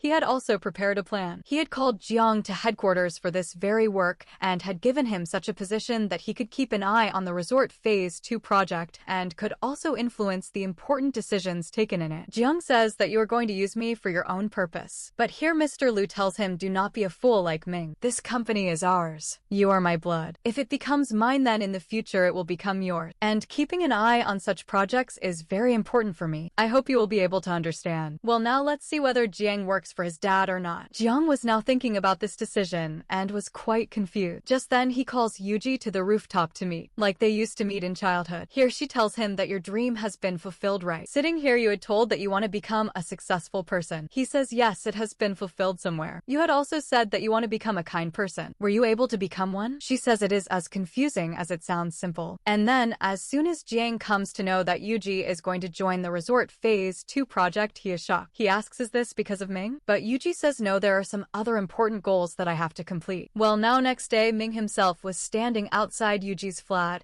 and gets her shifting done with his own hands. Ning was here. Yuji was giving her house to Ning and going and says take care of it. But while leaving, Ming says, Ning, take care of your husband too. He was thrown out of my house and who knows whether he will have a place to stay or not. Now after they left, Ning was thinking he used to work so hard. Now he is wandering around. Good that it happened with him. Well, now as soon as she reaches Ming's house, he starts showing her his house while taunting. She says, I remember everything. Tell me, which room am I staying in? Ming says, in my bedroom itself.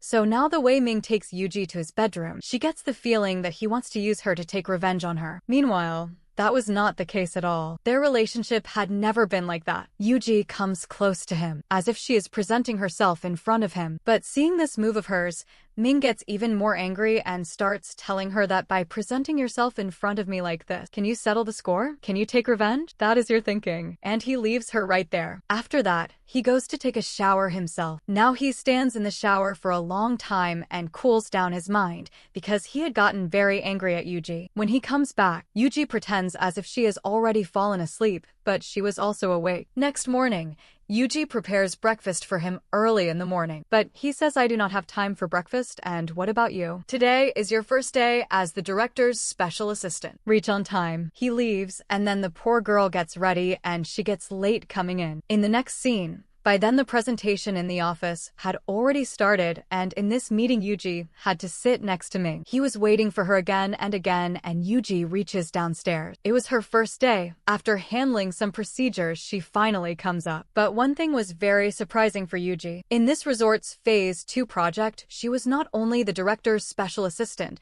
but she was also the deputy director. She had received quite a good rank. After that, the meeting of Ming was going well when Mr. Liu's assistant comes there and says that Mr. Jiang is coming here from headquarters to oversee this project. And while introducing Jiang and including him in this project, he was clapping a lot. On the other hand, there was not a single person in this team who was ready to welcome him, but still there was no ill will in Ming's heart. He stands up, shakes hands with Jiang, and says, we will work well together. Then Yuji comes to Jiang. Jiang says, I never thought we would ever become colleagues. Very happy to work with you, and he also tells her that on the way back, do not take a cab. Come with me only, I will drop you home. But Yuji says, I do not have to go home. Ming could not bear seeing them together at all. He immediately comes to her and says, go make coffee for me. In the next scene, when she was making coffee, some girls standing there were gossiping. They knew that Ming is our boss's son, but they did not know who Jiang was. They start thinking that how did he get such a big post, and along with that they were also talking about Yuji. Meanwhile, Ming could not bear it anymore. He comes and disperses those girls from there, and tells Yuji that they were talking against you. Did it not affect you? She says, I have worked so many years. I do not care about the gossip of such people. After that,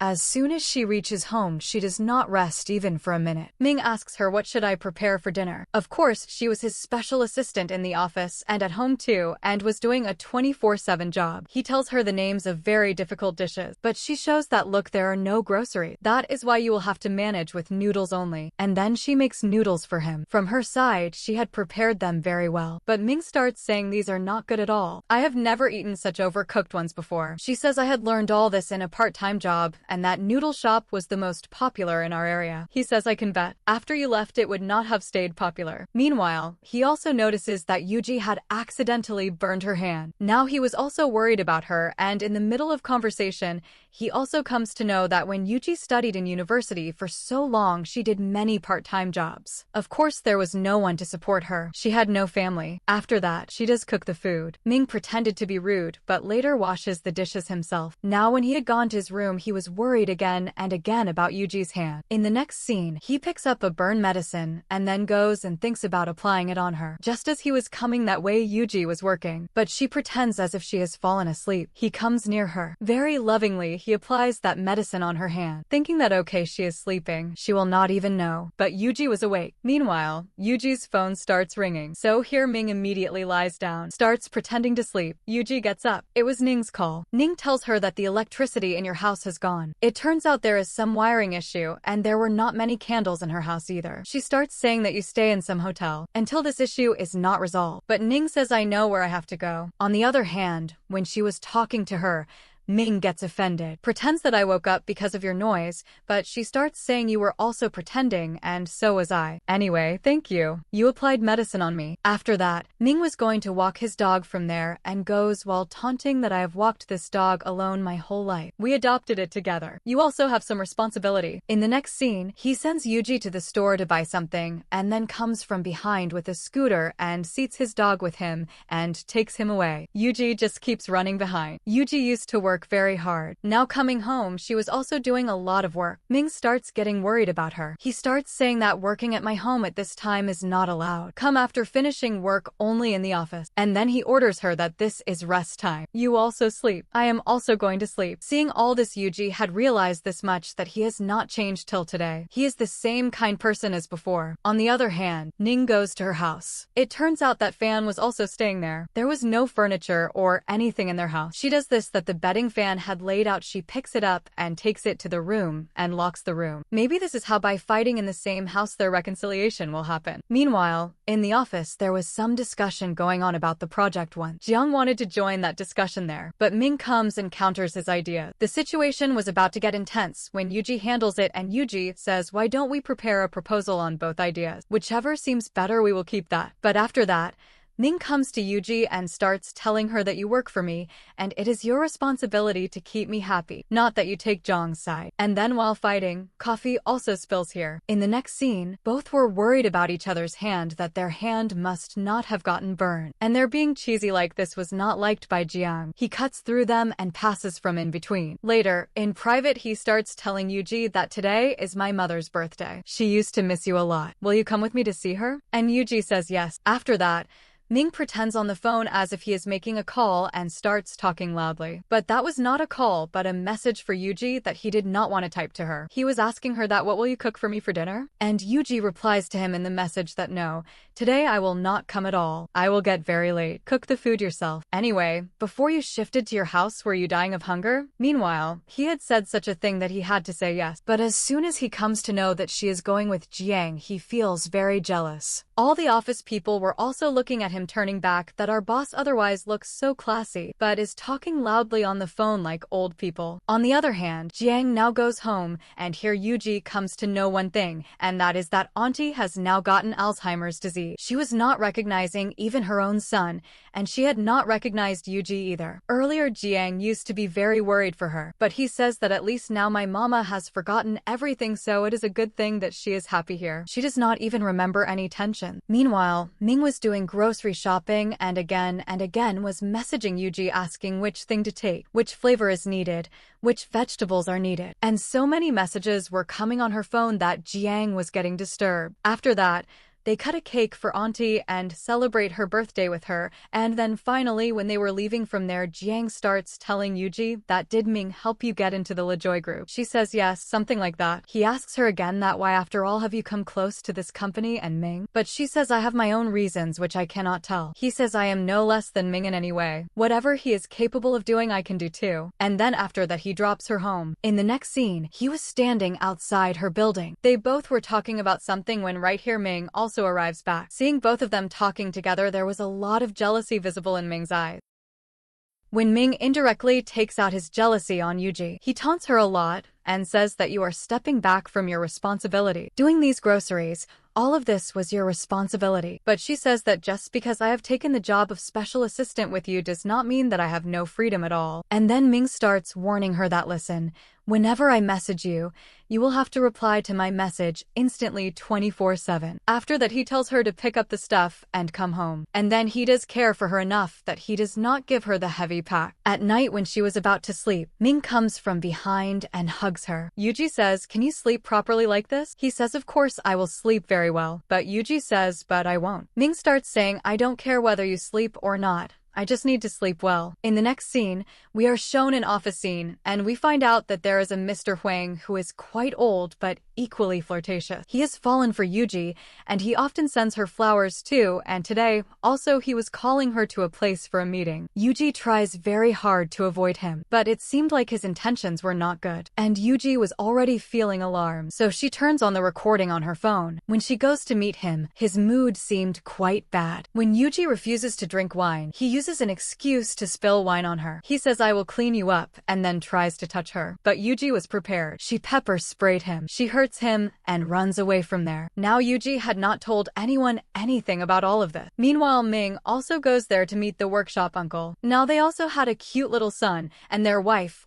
also worked at the workshop together. They tell him that Lu, who had attacked you, died a few years ago. Xiao says, "What does all of this have to do with me?" So they say that he died because of drinking too much. "You also drink a lot. Don't drop dead too soon." And then they start asking him that, "Have you been able to forget Yuji? I think you two are still made for each other even today." And on this, Ming says that she is living with me in my house these days. And Uncle starts saying, "See, I already knew that something would definitely happen between you two." Here they had some old stuff. As they were taking it out, it turns out that in that newspaper there was a news that was related to Yuji's family business, how they had gone bankrupt and how low quality material was caught from their factory. As soon as he sees this, Ming gets immediate curiosity. He thinks that I will definitely get this investigated. So he immediately calls Fan and tells him to hire a good investigator of this area for him. And he was also watching Yuji, who was listening to the same recording again and again. When Xiao asks, she avoids the topic and does not let him listen to the recording. The next morning, as soon as she goes to work, Mrs. Huang had come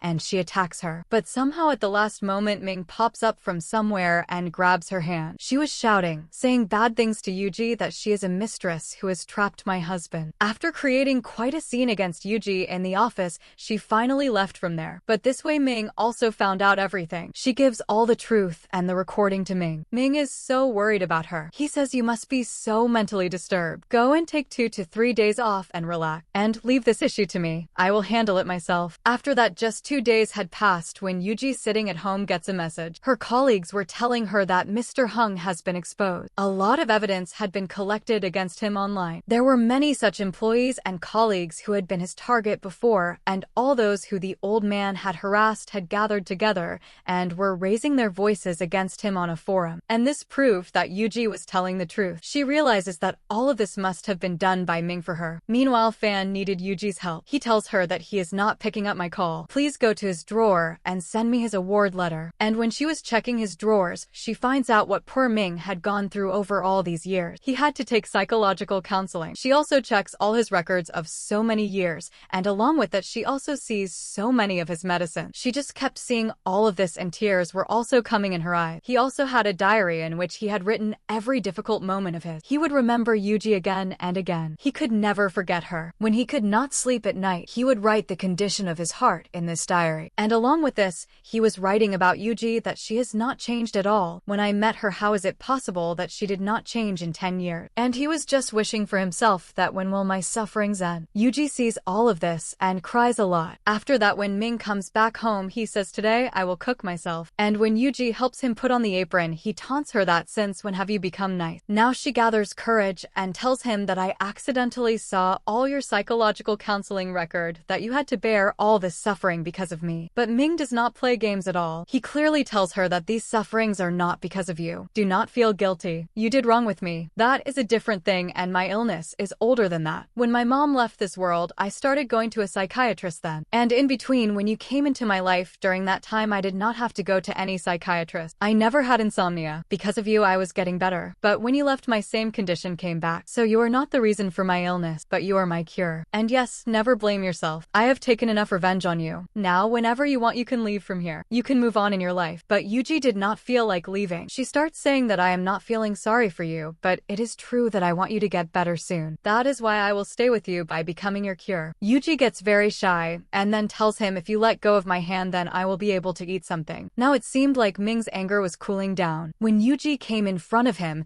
he just could not be angry at her. What revenge could he take? He was so sweet. Now one time he goes to the same detective. He gets a lot of information about Yuji's dad's company, and it also comes to know that his dad's company had tried to acquire their factory, but they had refused. But then just a short while later, their company was accused of using wrong material, after which they went bankrupt. Now somewhere Ming was feeling that maybe his dad had something to do with the destruction of Yuji's family. He tells them to investigate more about this. On the other hand, when Yuji goes back and joins the office, her colleagues were very sweet, who were telling her that we are with you. Yuji was happy. She had seen very difficult situations in life, and now there were some people who were supporting her. And among them Ming was at the front, who had exposed Mr. Hung by keeping his company's benefit on one side. And maybe all of this was possible only because of Yuji. After that they have a meeting, and in this meeting Jiang and Ming were talking very professionally. And looking at Ming, it seemed that he had become so capable and sensible that he could keep his personal and professional life separate. And after all of this he goes to Auntie and tells her that we will not do any partnership with Mr. Hung's company in the future. He has become so infamous. We cannot take this infamy on ourselves in the form of mud either. And that is why their company will have to take some bold steps. Leaving their old business partner, they were taking a new initiative. But Auntie starts saying, are you doing all of this for the company or for your Yuji? Auntie had already caught Ming. She then tells him that to develop a personal IP for the company, I will help you convince the board of directors. Ming had helped Auntie before, so now Auntie was helping him back. On the other hand, meanwhile, let's talk about Ning. She had bought a very antique and vintage type camera, and she had bought it to give to her husband because he had liked it for a long time, and now she had finally found it. Along with that, she also receives a birthday invitation. But this was not through any message, it was handwritten. And this was Fan's birthday, and she had chosen Uncle's garage to celebrate it, and had also called all the old friends, and Ning was invited there too. Meanwhile, in the office, when Ming was messaging, Yuji's bell was ringing again and again. Yuji's bell kept ringing. Everyone starts telling her that it seems like you have a boyfriend and you are doing overtime, and he is calling you on a date. You go, don't worry, we will handle the work. At the same time, one person also notices that our boss Ming is messaging again and again. He is such a serious person. He must be messaging some business partner. But Jiang, who was present right there, figures out that these two are messaging each other. Meanwhile, Yuji steps outside, and after a little while Ming also walks out. Jiang, seeing this, gets very upset. He also wanted to chill with people. All colleagues start asking that you have no girlfriend. You are also doing overtime. Don't you go on dates? He silences everyone by saying that we don't come here for gossip, but to work. On the other hand, Yuji was telling Ming that don't message me again and again. These people might get suspicious. And Ming starts saying, what suspicion? What is even our relationship? Tell me. She kept getting shy and he kept teasing her. Now he tells her that it is Fan's birthday. Will you come? She says if Ning comes then I will come. Otherwise no. Now, Ning had made an outing plan for that day. That day both friends go together. They watch a movie. And in this movie there was a scene exactly like what had happened in Ming and Yuji's life too. The hero had stepped forward and taken the hit meant for his female lead. And right with this, Yuji starts getting those memories that when Ming had fought such a battle between life and death because of her and came back alive. Well, even then she moves forward in life, leaving the old bad memories behind. After that,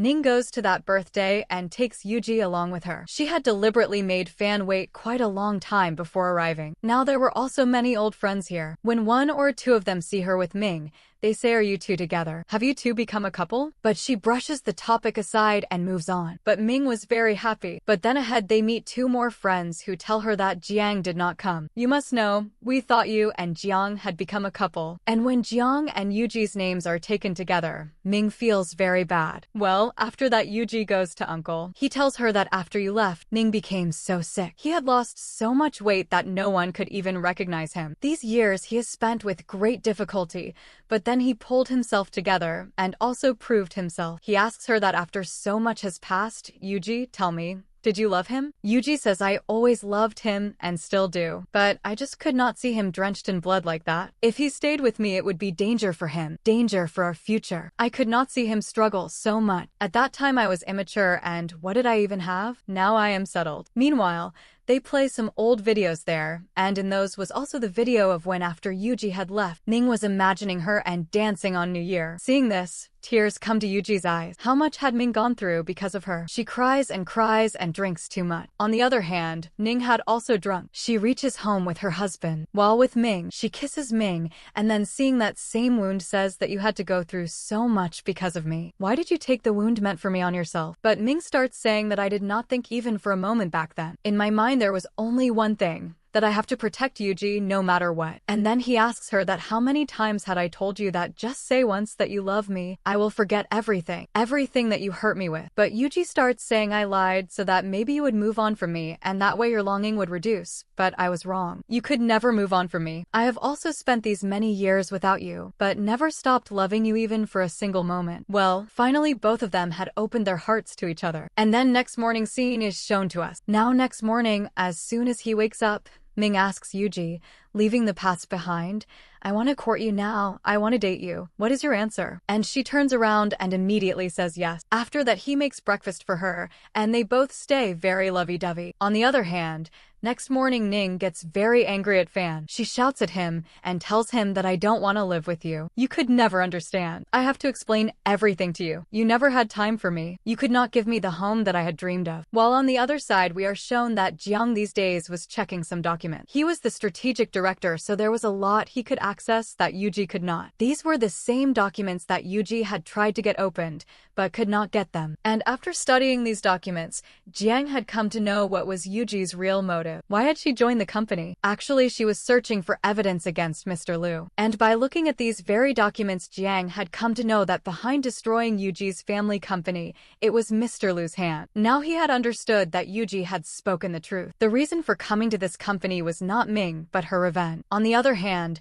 Ming and Yuji are shown. They had to meet a business partner. But that business partner, Miss Lin's only condition was that she wants to meet Ming personally herself. She wanted him to come alone for the meeting. Hearing this, Ming starts blushing and at the same time was also afraid of his girlfriend who was present in that very meeting. He starts saying, I will not go alone, but to handle the issue, I will take Yuji along with me. Of course, he was scared. He could not go without his girlfriend, right? Now Miss Lin first makes them wait quite a lot. After that tells them, let's meet some other time. But when Yuji protests quite a lot, her secretary finally makes them meet. That girl was watching them both together from the ceiling above, wearing big goggles. Now as soon as they enter the room, it turns out that the girl Miss Lin was actually Lena, who had been Ming's girlfriend for a short while. But Ming was someone who had completely forgotten her face. She has to properly remind him that I am Lena, whom you used to make wait so long on dates. Today, to take revenge, I also made you wait a little. She was his ex-girlfriend. Hearing this, Yuji's face was worth seeing and Ming also gets very scared. But then Lena makes it clear that there was nothing that special between us two. We met only 2 or 3 times. Well,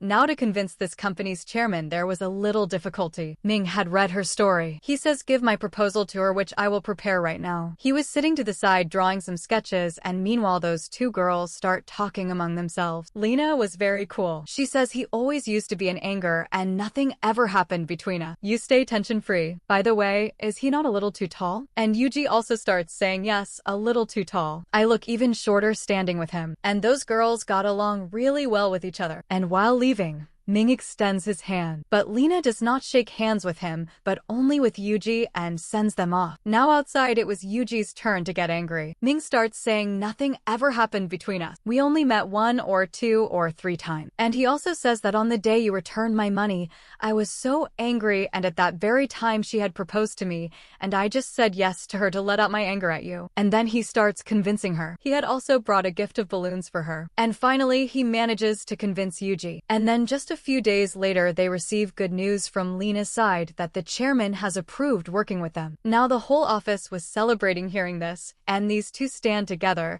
and their clothes also looked somewhat matching type. So colleagues start saying that you 2 look so beautiful together. Jiang, standing behind, also hears all of this, and the jealousy on his face was worth seeing, and Ming and Yuji both get shy. Now after that, Yuji takes Ming along with her to her grandmother's and her dad's grave. She introduces him saying this is my boyfriend. And after that, she told Ming her whole story, that in what way our company was bankrupted on a false pretext, and behind all of this it was your dad, Mr. Liu. I do want to take revenge from him, but I don't want you to come in between. I am doing all of this just to prove my dad innocent. And Ming's response to this was that let you do whatever you want to do. I will stand by you in your support. Now after that, for the Phase 2 project, something similar was repeating again. There was a furniture factory and Mr. Liu was trying to bankrupt it in the same way too. Yuji wanted to go meet them. Ming also forcefully goes along, and the condition of that house was also somewhat the same. There was also a girl there just like Yuji. Seeing her, she remembers her own childhood. She convinces those people that I can help you all. That little girl's dad, Mr. Wong, these days was running around because of debts. He used to come home secretly at night, and when he comes to know that a girl has come in the same way to help them, something similar had also happened with her in childhood,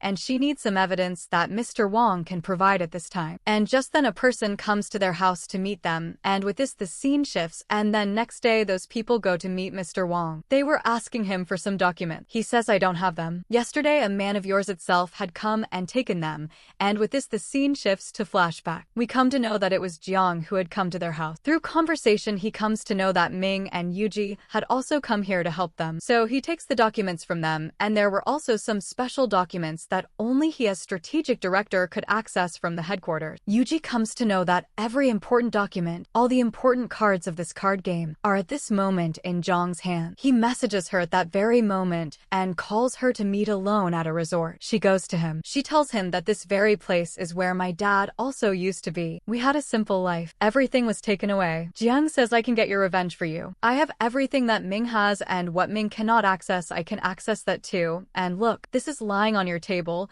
You can take all of this. You can use all of this. But there is one condition, and that condition is that you leave Ming and come to me.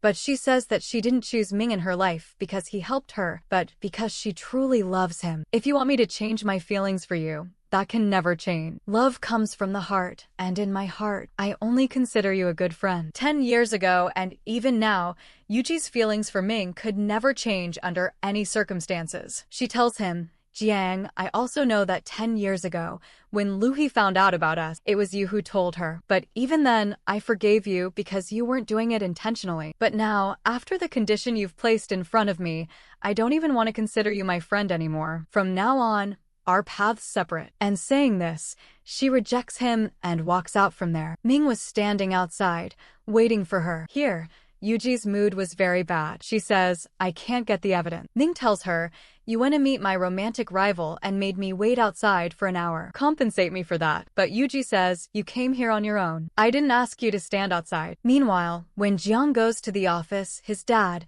Mr. Liu, gets very angry at him and says, the cooperation with Mr. Hung's company has ended. I was overseas and all this happened. You should have reported this to me and blocked all these things. You're not following my orders. I put you in this seat and I can throw you down from it too. But Jiang says, I'm not living off your leftovers. Whatever I've achieved, I've reached this position on my own strength. And if you want to use me as a pawn in your chess game, you won't succeed. I'm not that same person from 10 years ago, whom you could manipulate with promises and words. Now Dad softens again. He moves forward to kiss his forehead, saying, you're my son, you'll become just like me. But he gives his dad a hard shove and walks away from there. Now Dad becomes furious and says, both my sons turned out to be useless. And along with this, he gives an order to go to Mr. Wong's house and inform him that the people who came to meet him were actually people from his own company. And that's exactly what happened. People come to Mr. Wong, beat him up, and say, you gave your evidence to Lan Yui's people, the very ones who wanted to seize your factory. How foolish are you that you got fooled by Mr. Liu's own son? And the reaction to this is that one day, Mr. Wong kidnaps Yuji. Ming finds out through CCTV footage. He was going to search for them when, on the way, Jiang shows up. He gets angry at him and says, all of this happened because of you. You went to meet them secretly. But he says, you come with me. Together we'll save Yuji. They were both going in the same car. Here, Jiang apologizes for all his past behavior. He says, I always used to see you as a comparison, as a rival. That's why I hated you and the Liu family. But now I've risen far above all these things. And for the pain I've caused you and Yuji, I'll apologize in the form of helping you. The two of them reach a place, which was Mr. Wong's factory, and Jiang had the information about this place. Inside, Mr. Wong was saying to Yuji, What were you doing? You brought Mr. Lu's own son to me, playing a trick, and you emotionally trapped my daughter too. Now all the evidence has slipped from my hands and gone to Mr. Lu. You've ruined me, ruined my family. And along with this, he starts throwing kerosene there. But right on time, Ming arrived. He was so blinded by love for Yuji that he starts saying, I'm Mr. Lu's son. Please catch me, kidnap me. Then you'll get everything in compensation. You'll get nothing in exchange for Yuji. He just wanted to somehow set Yuji free and get captured himself. But this time, Yuji would never let him become the scapegoat again. She somehow frees her hand, and along with that, she attacks Mr. Wong right at the moment he was about to grab Ming. And just then, a saw comes into her hand. He was attacking Ming with this very saw. But today, Yuji turns into a wild cat and tears into him. She'll never let the past repeat itself. She completely shields him so that no harm comes to Ming. Meanwhile, Jiang arrives and knocks Mr. Wong unconscious. He was happy that he helped both of them. He says, I arrived at the right time. Well, now Ming had gotten slightly injured, and so he makes Yuji take care of him a lot. This way, they also had many sweet moments together. But alongside this, Yuji was also worried because the evidence she needed still wasn't in her hand. Meanwhile, luck favors her. Guyan calls her. She goes to meet her mom. Her mom says, after 10 years, you've become the person I should have become. You want to take revenge on Mr. Lu for your dad and your family. This is what I should have done. I can help you a little in doing all this. And while staying with Mr. Lu, she had saved some documents that Yuji needed the most at this time. Her mom gives her best wishes and says, you'll go very far in life because I chose the wrong path and you chose the right one. And with this, their paths also separate. Now, finally, the board of directors meeting was underway because Mr. Wong had made many accusations against Mr. Lu in front of the police, and now the company itself would investigate Mr. Lu. And right in the middle of this meeting, Yuji enters. Mr. Lu wanted to have her removed, saying, what business does she have here? She should be dismissed. But Yuji says, you don't need to. I'm resigning myself. And she had come here at Annie Chillin's request because she had some evidence that the board of directors needed to see. Now, combining the documents given by her mom and the evidence given by Mr. Wong, she prepares a report through which it becomes clear that Mr. Lu was tarnishing the company's name with his wrongful action. He used to make such shady deals that, because of them, not just companies, but entire families were ruined. People lost their lives, but he saw nothing beyond the benefit to his business. When this true face of his comes out in front of the board of directors, all of them refuse to keep him with them. When she shows evidence from 20 years ago of the kind of things Mr. Lu had done, he sits there with a shamed face. The board of directors removes him from his position and throws him out. Yuji had now won, but before leaving, she asks Mr. Lu, do you remember the name of the owner of that factory from 20 years ago? His name was Mr. Zhu, which was, of course, also Yuji's surname. She had now taken revenge for her dad. She comes out very happy. Ahead, Ming was waiting for her. The two of them meet. Finally, the burden had lifted off them. Now Ming takes Yuji along with him to meet grandfather. Grandfather says, you two aren't compatible. I refused 10 years ago too. But Ming says, the promise you took 10 years ago isn't valid by this time. Back then, we were both children, immature. We got influenced by what people said. But now we can't separate our path. You feel like this isn't right for me, but I know that I'm happy with her. Grandfather says, she's betrayed you before. Used you many times. But Ming says, if she betrays me, I accept that. If she hurts me, I accept that too. Even if I fall flat on my face because of her, I'm still happy with her. The decision you made, marrying off my dad and my mom, do you want the same outcome for me too? After he said this, grandfather has to accept their relationship. Now, finally, they had also received the family's approval. On the other hand, we're shown that Ning goes to that same house. And now, when she enters, the entire house was decorated with furniture and everything else, exactly as Ning had planned a long time ago. Fan was doing all of this for her, and along with this, he apologizes to her, saying, I couldn't give you time. Finally, she also forgives him, and the two of them make up. Now, the news of the two of them getting together also reaches Ming and Yuji through moments. Yuji says, when will we make our couple status official? And at that very moment, Ning takes out his phone, makes a picture of the two of them, and posts it on his status, saying, I wish we could spend a never-ending summer together. And he was telling Yuji the same thing, that I've wanted to make this relationship public for a long time now. I was just waiting for your approval. After this, the two of them go and spend a very good time together. After this, Yuji makes a plan. One day, she takes Ming along with her to the lawn, where she had done a lot of decoration, and the two of them play the same game together that they used to play 10 years ago. This game was Ming's favorite, and in this game, Ming wins against Yuji. Yuji had deliberately lost to him, and along with this, a message pops up. Ming, will you marry me? He's left stunned. Yuji was standing there with a ring for him and says, I've hurt you a lot in life, but I don't want to hurt you anymore. I want to make up for it. I want to deliberately lose to you, even while winning. That's why I'm proposing to you before you can propose to me, because you deserve so much from me. And along with this, she tells him, I want to spend my whole life with you. Earlier, I used to think we couldn't have a happy ending, but now, whatever the ending may be, will you marry me? And seeing this proposal, tears come to Ming's eyes. Now, here, the two of them had become one, and they also spent quality time together. Next day, Ming was busy preparing for an art exhibition. He had now left his job at the office and only gave time to art. Now Yuji goes to the office to give some colleagues the cards for his art exhibition, and it's here that she runs into Jiang. He was now leaving a company job, and he says, I want to spend a long vacation with my mom. And as he leaves, he also tells her, even if you don't consider me a friend, I still want to give you my best wishes. Well, now the day of the art exhibition arrived. There were many paintings here. Some of these were Ming's, and some were his mom's,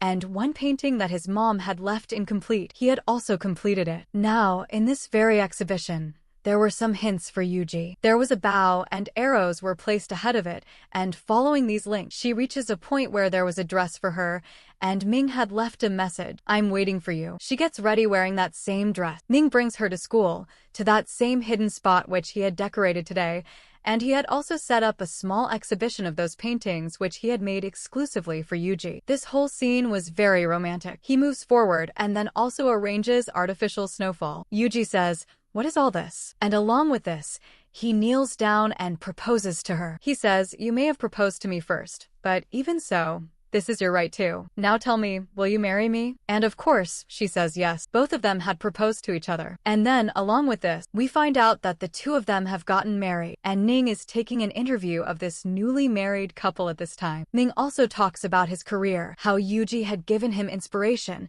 and how happy and relieved he feels with her. Yuji tells them, my life was exactly like a free fall, but whenever I got close to a dead end in my life, he became my parachute. I never felt like I was falling. I felt like I was flying. Now they ask them a question, first to Ming. When did you fall in love with her? He says, in the summer of 2016, when the two of us were together. But here, Yuji goes completely silent. Ming says, did you not fall in love with me then? And she gives her answer. She says, in 2013, meaning 3 years before Ming. She had never told this to Ming either. She was once in the hospital when she found out about her grandmother's illness, and it was Ming who was there, who gave her a tissue paper to wipe her tears. After that, one time, he climbed over the school wall and came down. Yuji had seen him, and as a bribe, she gave him a juice, saying, don't tell anyone I came late. And ever since school, 3 years earlier, she had loved him, had a crush on him, but had never told anyone. That day at the assembly too,